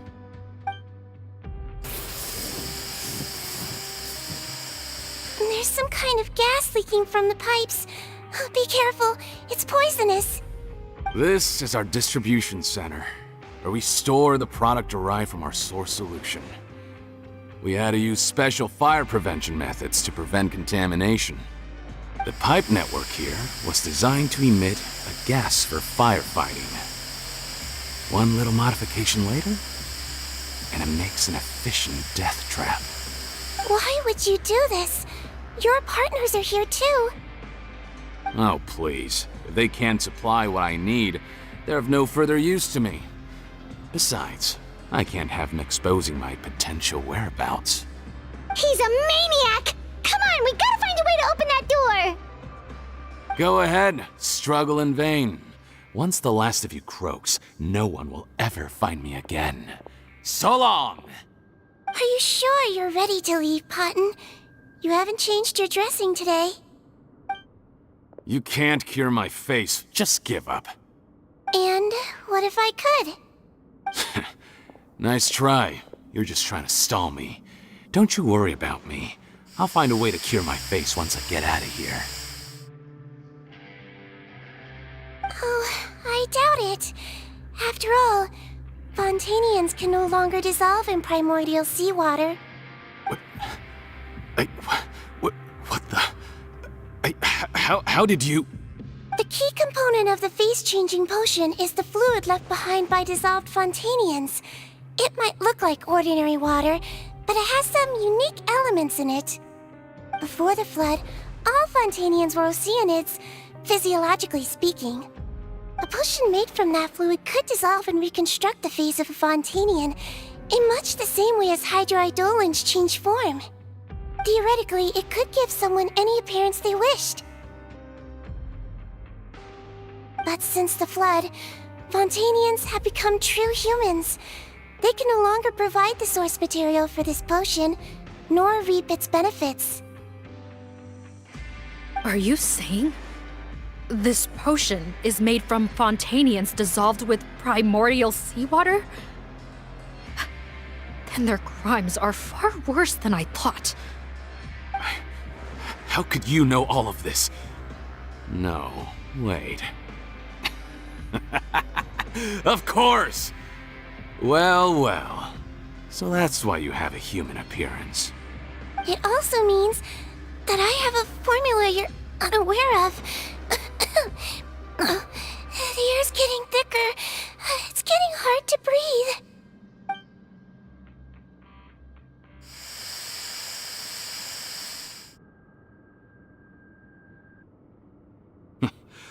I might get to make a deal today after all. Alright, keep talking. How do you intend to give me the formula? Oh, it's not a formula, but a finished product. I have a bottle of it right here. What? When I tried Rawat's skincare product, I noticed it had a certain special component in it. So I had my friends gather some other ingredients for me, and sure enough, a little experimenting later, I'd produced the potion. I'm guessing his skincare lotion contains the fruits of your joint research? Huh. Impressive guesswork. Yeah, we were a supplier for some of the raw ingredients. But it only contains a tiny amount of the active ingredient. The effect is minuscule compared to the undiluted fluid. Well, I found a way to reverse the dilution process, giving the skincare lotion a similar effect to the fluid it is derived from. That's impossible. If I tell you some of the ingredients, I think you can figure it out. First, you need to combine tainted hydrophantasm tissue with transoceanic pearls at a ratio of around 3 to 7. Tainted hydrophantasms and transoceanic pearls. I see. Can't believe I never thought of that. So, can we make a deal? Sounds good to me. There's a delivery pipeline beneath this window. Drop the potion in, and I'll release you all. Nope, not trusting you that easily. You're like those naughty kids who try to hide their illness. Open the sluice gate first, then I'll hand you the potion. Even if you're not bluffing, your potion won't cure my face permanently. You really think you have any leverage here? I'm not closing the valve this time. Clock's ticking. Fine, then I'll just stand here with the potion in my hand. And when I faint from the poison, I'll drop it and it'll be destroyed. No.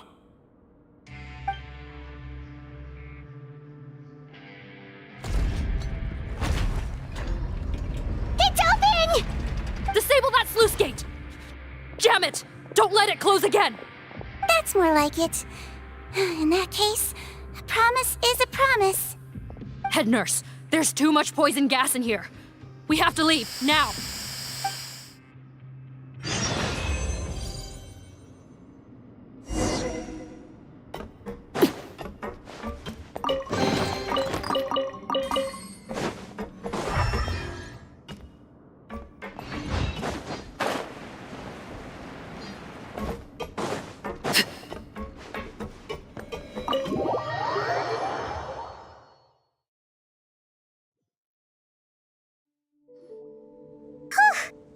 is too close. That Potton is a real nasty piece of work. Oh, don't be too quick to sit down. Moving around a little will help relieve the soreness.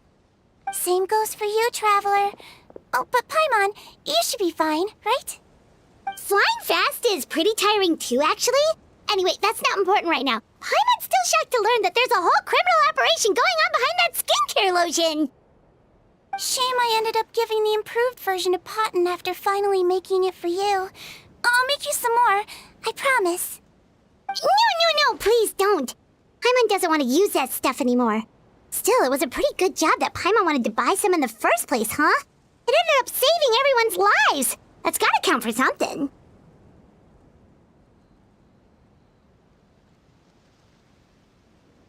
Yeah, Paimon was just kidding. Head nurse. I've done a final head count of our team and the criminals. Everyone's here and doing fine. We're ready to escort the fugitives back to the Fortress of Meropide.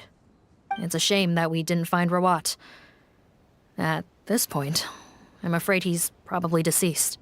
What a horrible bunch. Especially that Potton guy. If he hadn't made good on that deal, we'd all be dead because of him. No, we wouldn't. I always keep a whole bunch of antidotes on me for emergencies, and one of them neutralizes that poison gas. We'd have been fine, even if you hadn't opened the gate. What? Then why did you give him the potion? If this is true, I must concur. Sorry to be blunt, but I think you made a bad decision by handing him that bottle. If he changes his appearance and flees Fontaine, it's unlikely that we'll ever find him. No matter how cooperative his accomplices are when we question them. No, you don't understand. I gave him the potion precisely so we could be sure where he'll go next. What do you mean? We gotta hurry. She won't last much longer.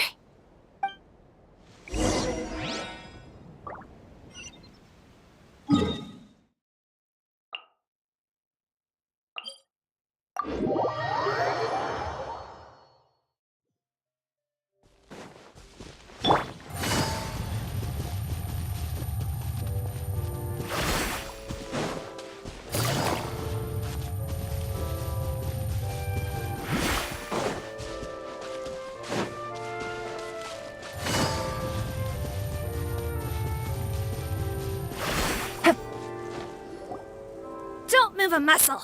I might be short, but I pack a mean punch.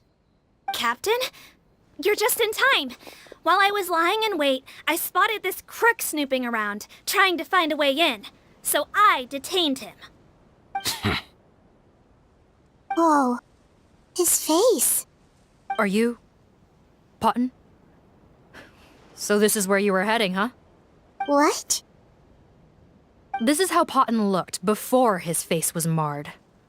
His current appearance matches the mugshot on his arrest warrant. I see. Wait, so what's going on?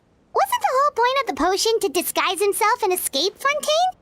Why would he change back to his original face and run right into our trap? Enough of this nonsense. Let me in. You better pipe down. There's an old lady in there who's very sick. No way are we letting a crook like you inside. To heck with it. Listen to me. I'm Rawat. That's my mother in there. He's gotta be lying, right? Rawat was a victim in all this. He was forced into it against his will. How can he and this monster be the same person? Forced against his will? That's the funniest thing I've heard all day. Back when I was being coerced, everyone thought I was colluding of my own free will. And then when I actually became a criminal in my own right, you all suddenly thought I must be under duress. Amazing what a difference a handsome face makes. Save us the speech. Explain yourself. You want an explanation? Fine. I'll tell it how it is. When I was just Potton, the whole world treated me with contempt. Ew. What do you want? Get away from me. Women despise me. Collaborate? You don't look like much of a researcher to me. My peers scorned me. Mr. Fontaine, was it? I'm most interested in your research. Consider my offer carefully. I doubt you'll find other investment opportunities. Only villains would work with me. You want out of the game? Forget about it. Turns out, I slipped up a little. Left your picture with some Marechaussee Phantom officers. Easy mistake to make. Now they've listed you as an accomplice and drawn up an arrest warrant. So I suggest you put any thoughts of running away to rest. If you get caught by the guards for being in the synth business, you ain't ever seeing the light of day again.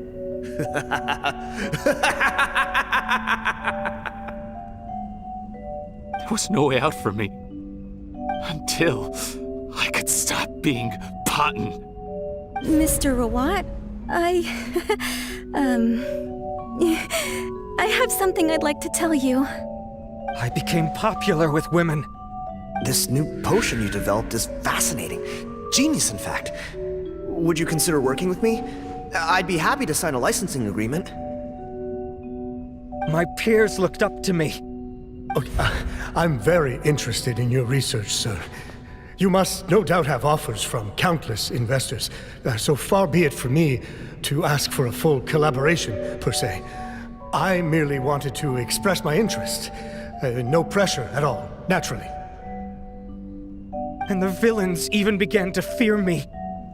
Becoming Rawat showed me what a superficial world we live in. But I did not hold a grudge. After all, this superficiality could be made to work in my favor. Or so I thought. But alas, the world seemed bent on finding a reason to make me despise it. Mother, I'm back. How are you doing? Who are you?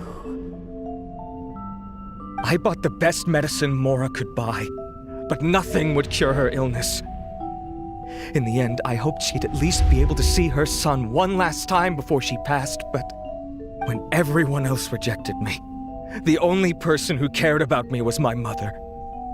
Then, when I became a rising star in the Fontaine Research Institute, I was unrecognizable to her. I have to let her see me again.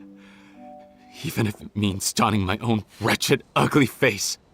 Well, is that enough explaining for you? Now do you understand? Let me inside already!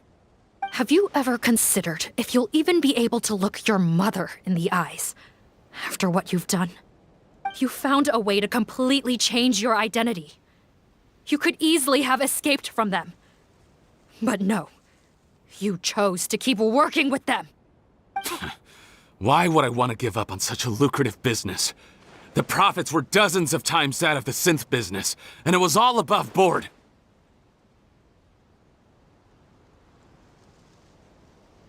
So you kept being a villain just for the money? Villain? By what standard? Is doing evil deeds really what makes someone a villain in your eyes? Or does it all come down to the way they look? None of you saw a villain when I was wearing my other face, did you? You have no right to judge me! You're all just fake people living in a hypocritical world! I regret nothing! My mother would understand! You're a villain to the core! But especially that tongue! Honestly, I don't see a villain when I look at your current face either. Don't humor me. You don't seem surprised by my confession in the least. How long have you known the truth? I didn't know anything for sure until you chose to take that potion bottle and spare our lives.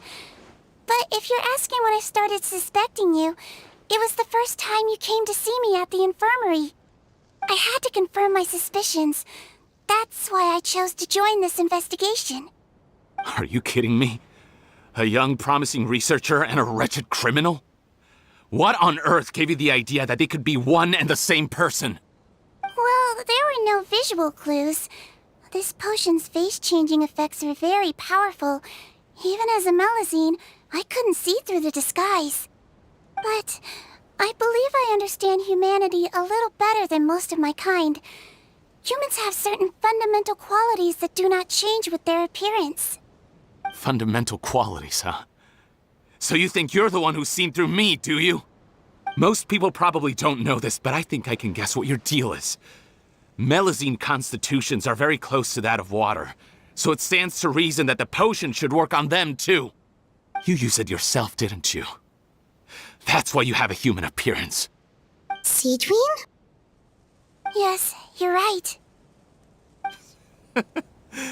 I'll bet it was back in the days when Melusines were discriminated against because of their appearance.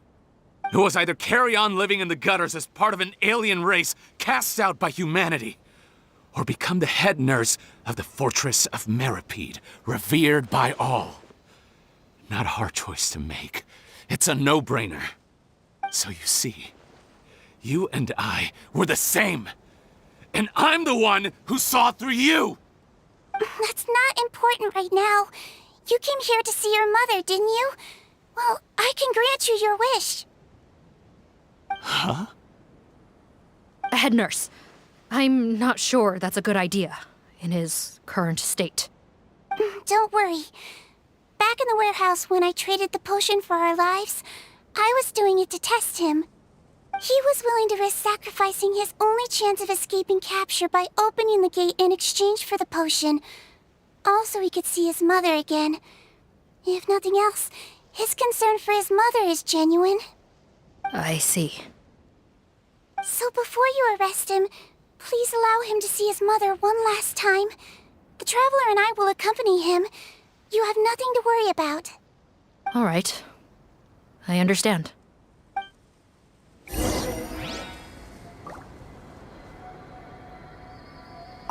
I don't trust this guy much.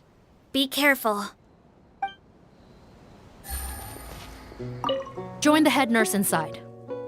If he tries anything at all, shout.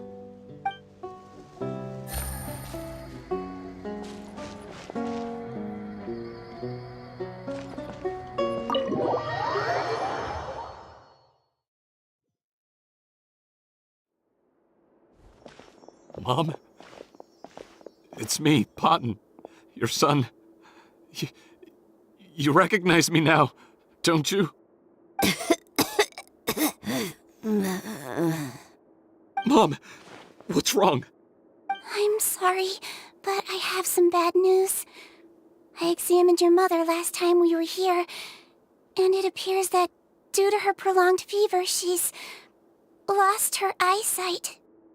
What? Your appearance no longer has any bearing on her ability to recognize you. But there are always other ways to remind our loved ones who we are. Wouldn't you say? No, it can't be. Please, Mom, open your eyes. It's me, your son, Potton.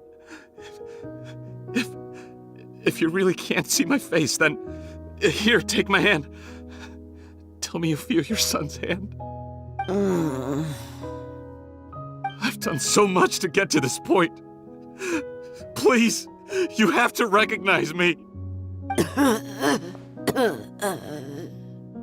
No. The temperature of his palm must have changed. I'm sorry. It seems I couldn't bring him back to you after all.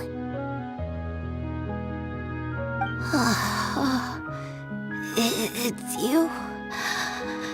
Thank you.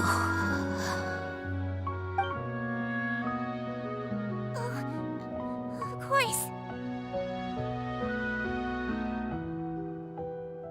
Mom, why will you answer her and not me?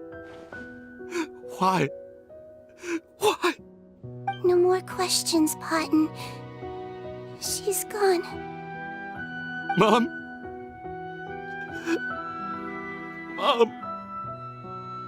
I'm sorry to say this, Potton, but you and I are not the same.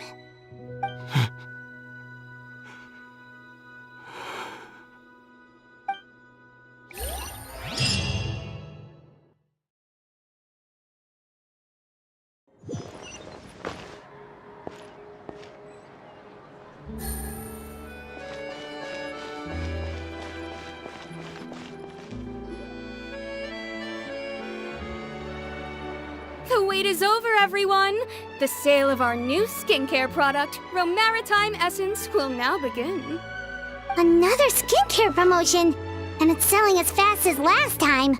Wonder what people would think if they knew what was in the last batch. Oh, Sigewinne's here too! Hey, Sigewinne! Oh, Traveler Paimon, hello! I hope you two got a good rest yesterday after all your hard work. Of course! Nurse's orders, right? Anyway, are you here to take notes for your next article? Actually, I'm mostly here to help Officer Morgan wrap up yesterday's case. Ah, that reminds Paimon. That stuff sold like crazy, didn't it? Is it gonna cause huge problems? Nope, there's nothing to worry about. Unless modified, Butterfly Dew is an excellent skincare product that's completely safe to use. Besides, officers have already retrieved all Butterfly Dew purchased on the market. Now it's just a matter of disposal. After consulting Monsieur Nervulette, I came up with a way to neutralize any harmful effects, so it'll evaporate naturally without polluting water or soil. Wow, it's Sigewinne to the rescue again! Thank you for serving as our consultant, head nurse. All the butterfly dew we recovered has been disposed of, according to your instructions. Great! Good job, everyone! Also, you mentioned you wanted a copy of Rawat's interrogation records. Well, technically, Potten's records. Anyway, I have them with me. Here. After he saw his mother for the last time, it was like all his mental defenses came crashing down. He put up no resistance during the interrogation and answered all our questions. We learned a lot. Apparently, the formula was something he discovered by chance while helping the criminal gang produce synth. Later, he came up with the idea to dilute it and use the resulting substance as a skincare product. Their supplier was Vache, but you could also argue that they were the ones doing him a favor. His operation helped Vache's gang dispose of an enormous amount of evidence. It made for a seamless collaboration. One man's trash was another man's treasure, and there were no loose ends. It's no wonder we never noticed what Potten's gang was up to. Vache again, huh? Is there still no end to the harm he caused? Make no mistake, the crimes of Vache and his accomplices will come to an end. It's only a matter of time. Since the flood cut off their supply of primordial seawater, they've been forced to resort to riskier methods, like using their private reserve to attack people on the street. Naturally, those attempts all ended in failure. After receiving numerous reports, we were able to zero in on the gang and eventually round them up. That sounds more like it. Based on what he told us in his confession, we pretty much had him backed into a corner, even though he made a point of distancing himself from the gang while disguised as Rawat. He tried to throw us off his tail by reporting his accomplices, giving him enough time to transform back into Potten and see his mother one last time. But there was one thing he hadn't anticipated. Even though Potten had been missing for a long time, we were very much still on the lookout for him. So the moment he appeared in public after changing back to his original appearance, we caught him. So he tried this once before, huh? Guess he really did want his mother to see him again. But in the end... Looking at the interrogation records, it seems like he spent the first sum of money he earned as Rawat on his mother's treatment. Yes, which is why I suspect that his initial motive for using the potion was not personal greed, but a desire to become somebody who had the power to save her. Even so, he went too far. In the end, he got what he deserved. I understand. Thank you for bringing me these records. Why did you want them anyway? Potten was one of my patients, so I need to put together a medical file for him. My teacher always stressed that a person's life experiences are just as important to their file as their medical history. Why are you still treating him like your patient? Isn't he kind of beyond redemption now? That may be true, but a patient is a patient, regardless of the choices that bring them to my care. One last thing, head nurse. Please keep everything you know about this potion a secret. It would be for the best if most of Fontaine knows nothing of its existence. I know my fellow officers and I will be able to sleep easier if that's the case. Of course, not to worry. Thank you for understanding. I'll take my leave then. So, Sigewinne, did you really use that potion yourself? Why do you sound so surprised, Paimon? I told you all about it. It was quite a while ago now. You mean that story about the witch and the potion? So it was really, actually, genuinely a true story? Yes, it really actually genuinely was. But...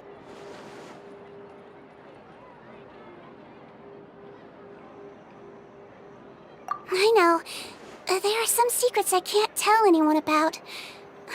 But considering everything we've been through together, I know I can trust you with them. Before I tell you though, could you follow me somewhere? I want to pay my respects to an old friend. Of course!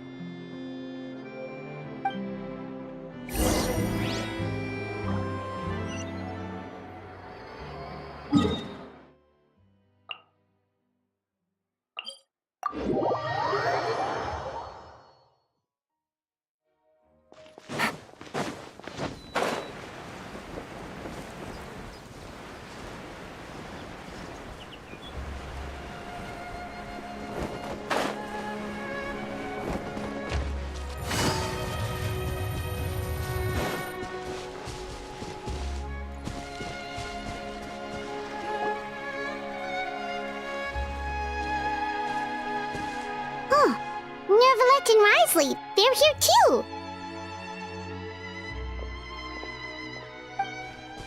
Good to see you, traveler. Paimon. I trust all has been going well for you? Big news, everyone. The Udex is out of his office on important business. Is that genuinely something people would consider big news? Why wouldn't they?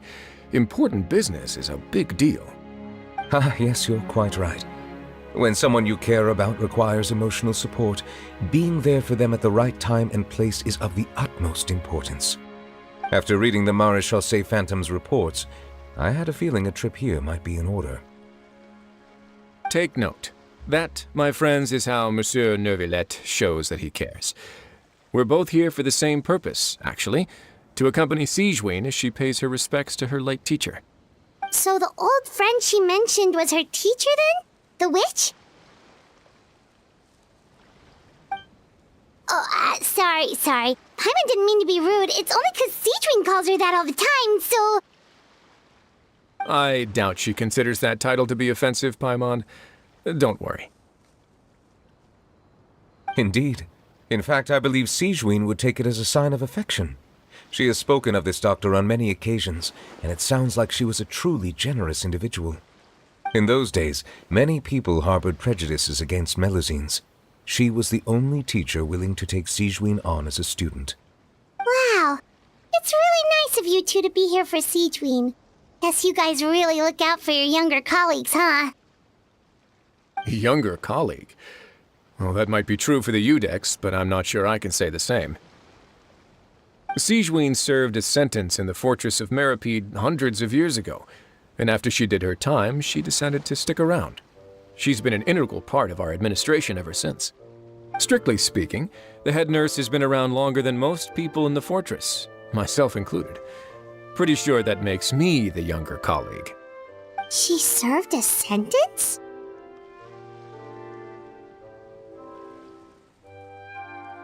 Yes. Long before I became Udex, there was an ancient law in Fontaine that prohibited any attempt to transform another species into a human.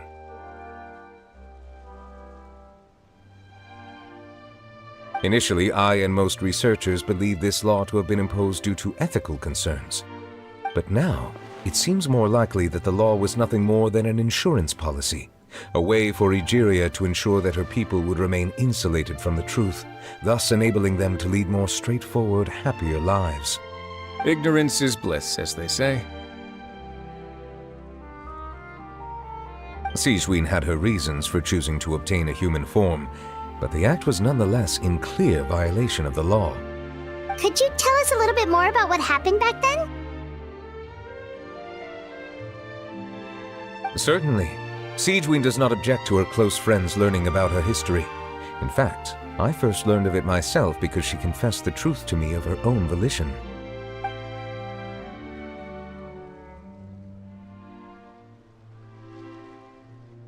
Even with their daughter so ill, they kicked you out? Stubborn as always. And prejudice isn't a disease I can cure either.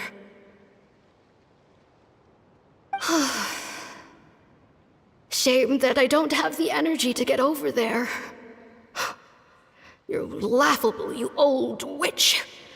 You want to save everyone in Fontaine, but you can't even save the patient before you. Master, what are you...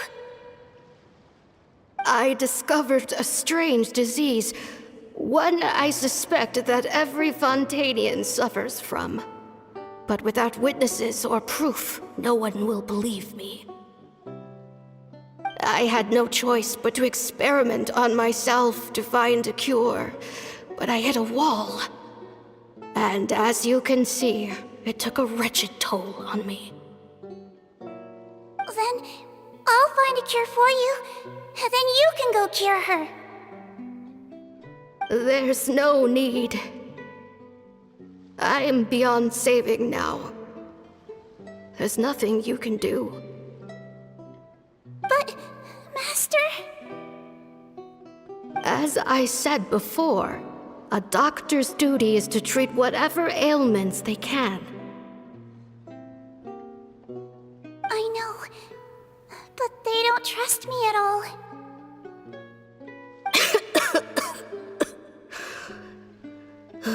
That girl. She's your first ever patient, isn't she? Tell me, what cost are you willing to bear to see her cured? I'll do whatever it takes. Even if it means breaking the law and being punished for it? As long as I don't hurt anyone. Yes.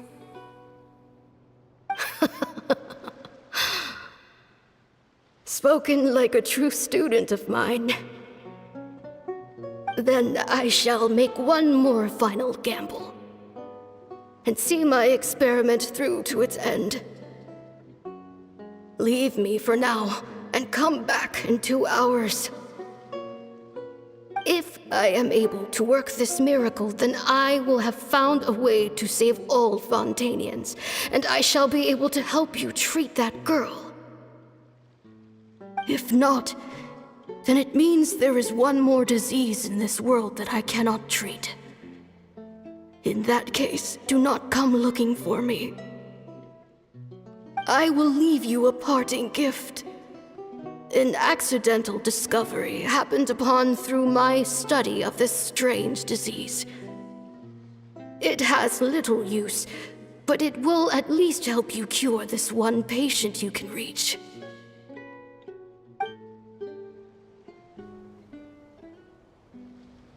When Sigewinne returned, the miracle had not occurred. She found a potion bottle and a note on the table. After using the potion as instructed, she gained her current form, breaking Fontaine's law in the process. And after I had confirmed the veracity of the events, I gave my verdict. So that's what happened.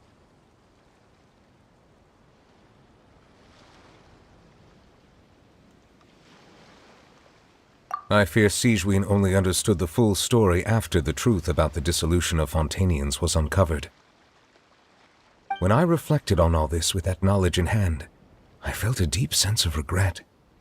As I used the law to uphold justice, There are times when I cannot help but acknowledge its ruthlessness. After the final details of the events surrounding Sigewinne's transformation came to light, I checked several sources and, thankfully, the legal code does not require Sigewinne to shoulder any additional punishment. Wonder how she feels about all this. Since she invited you here, I imagine she intends to speak of these matters with you, no?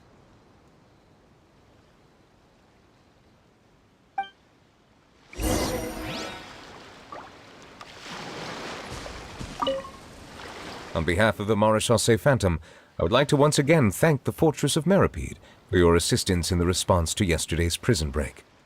Our head nurse and the traveler in Paimon did most of the heavy lifting, I would say. Sigewinne seems to be in good spirits. I trust work hasn't been too hard on her lately? Well, she might be the only permanent medical staff in the fortress, but there's plenty of people with medical knowledge willing to help her out.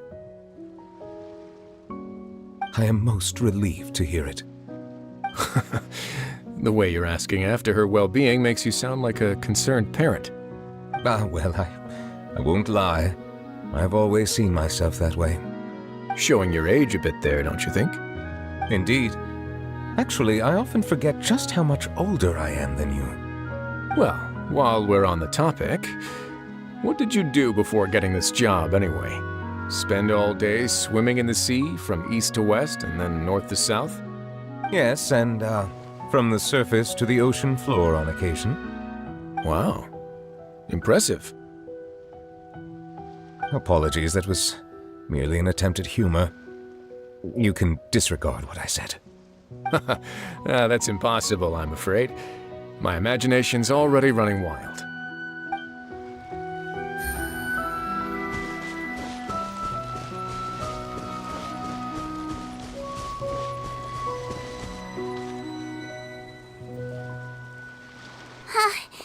You're here. The old friend I mentioned was my teacher. When she passed, her body was nowhere to be found. All that's left of her is an empty tomb. And even that's deep underwater now. Sigewinne, the witch who gave you the magic potion, she was your teacher, wasn't she? Sounds like Monsieur Neuvillette filled you in.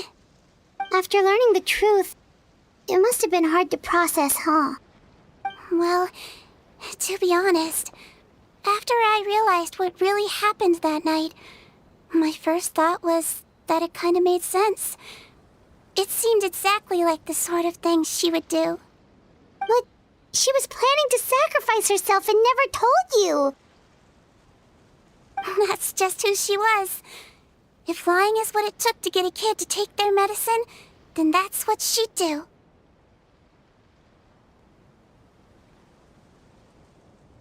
All right, but why did you turn yourself in? I broke the law, simple as that. My teacher made her choice, and I made mine. True. It's just the way Potton framed it when he was asking you all those questions, it made Paimon really mad. You don't like him at all, and everything Neuvillette said confirms that. And yet, you were still convicted and thrown in prison. It just feels so unfair. Unfair? I happen to think just the opposite. If I hadn't served that time, I'm not sure I would have been able to stay strong when he was questioning me. What makes you say that?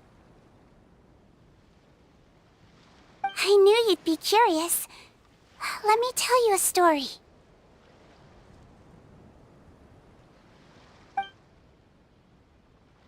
The verdict came down. This Melusine is guilty. The Iudex defended the authority of Fontaine law, but he did not confiscate the Melusine's medical kit.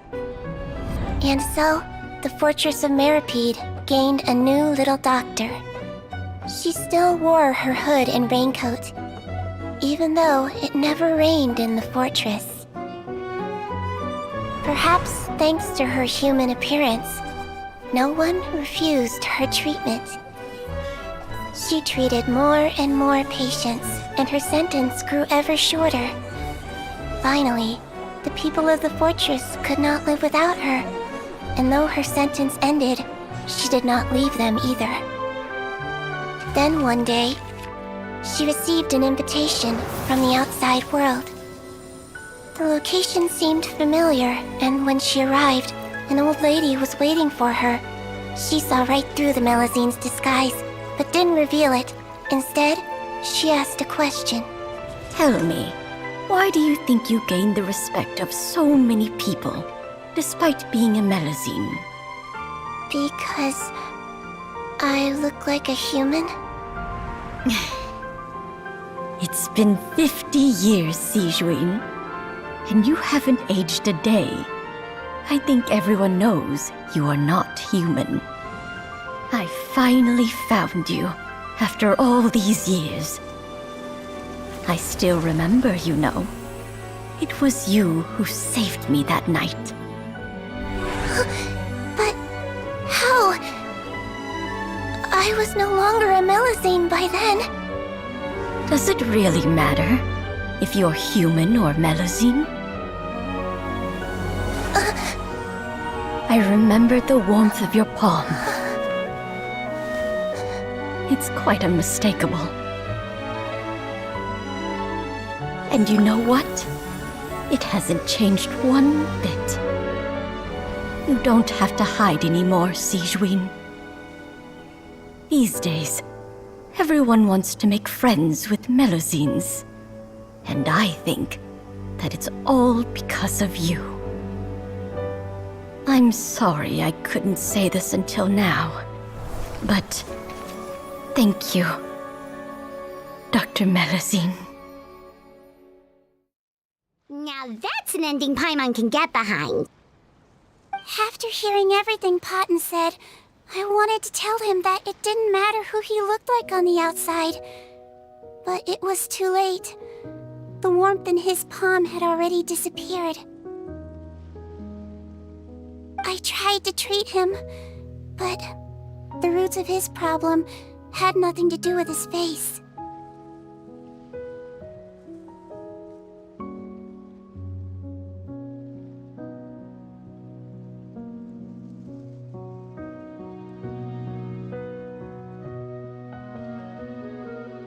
I understand. Thanks, you two. I appreciate you being here for me while I talk this through. Oh, it's nothing. Our pleasure.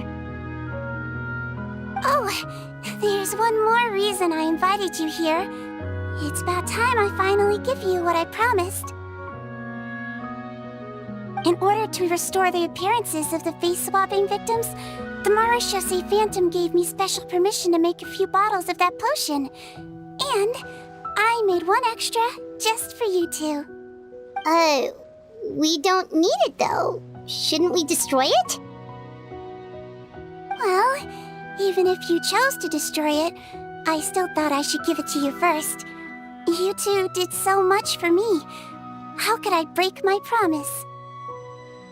Well, fair enough, but anyway, Paimon's definitely not interested in this stuff anymore.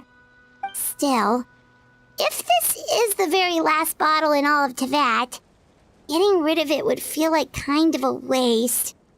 Maybe we can give it a special meaning somehow.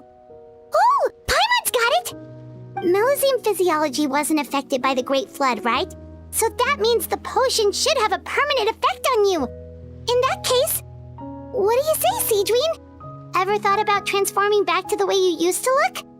After all, from a Melusine point of view, Paimon bets Melusines look the cutest of all. Paimon, after everything, do you really think it matters whether I'm Melusine or a human? Well, what was Paimon thinking? You made up your mind a long time ago. Yeah, let's just destroy this thing. Leave it to me.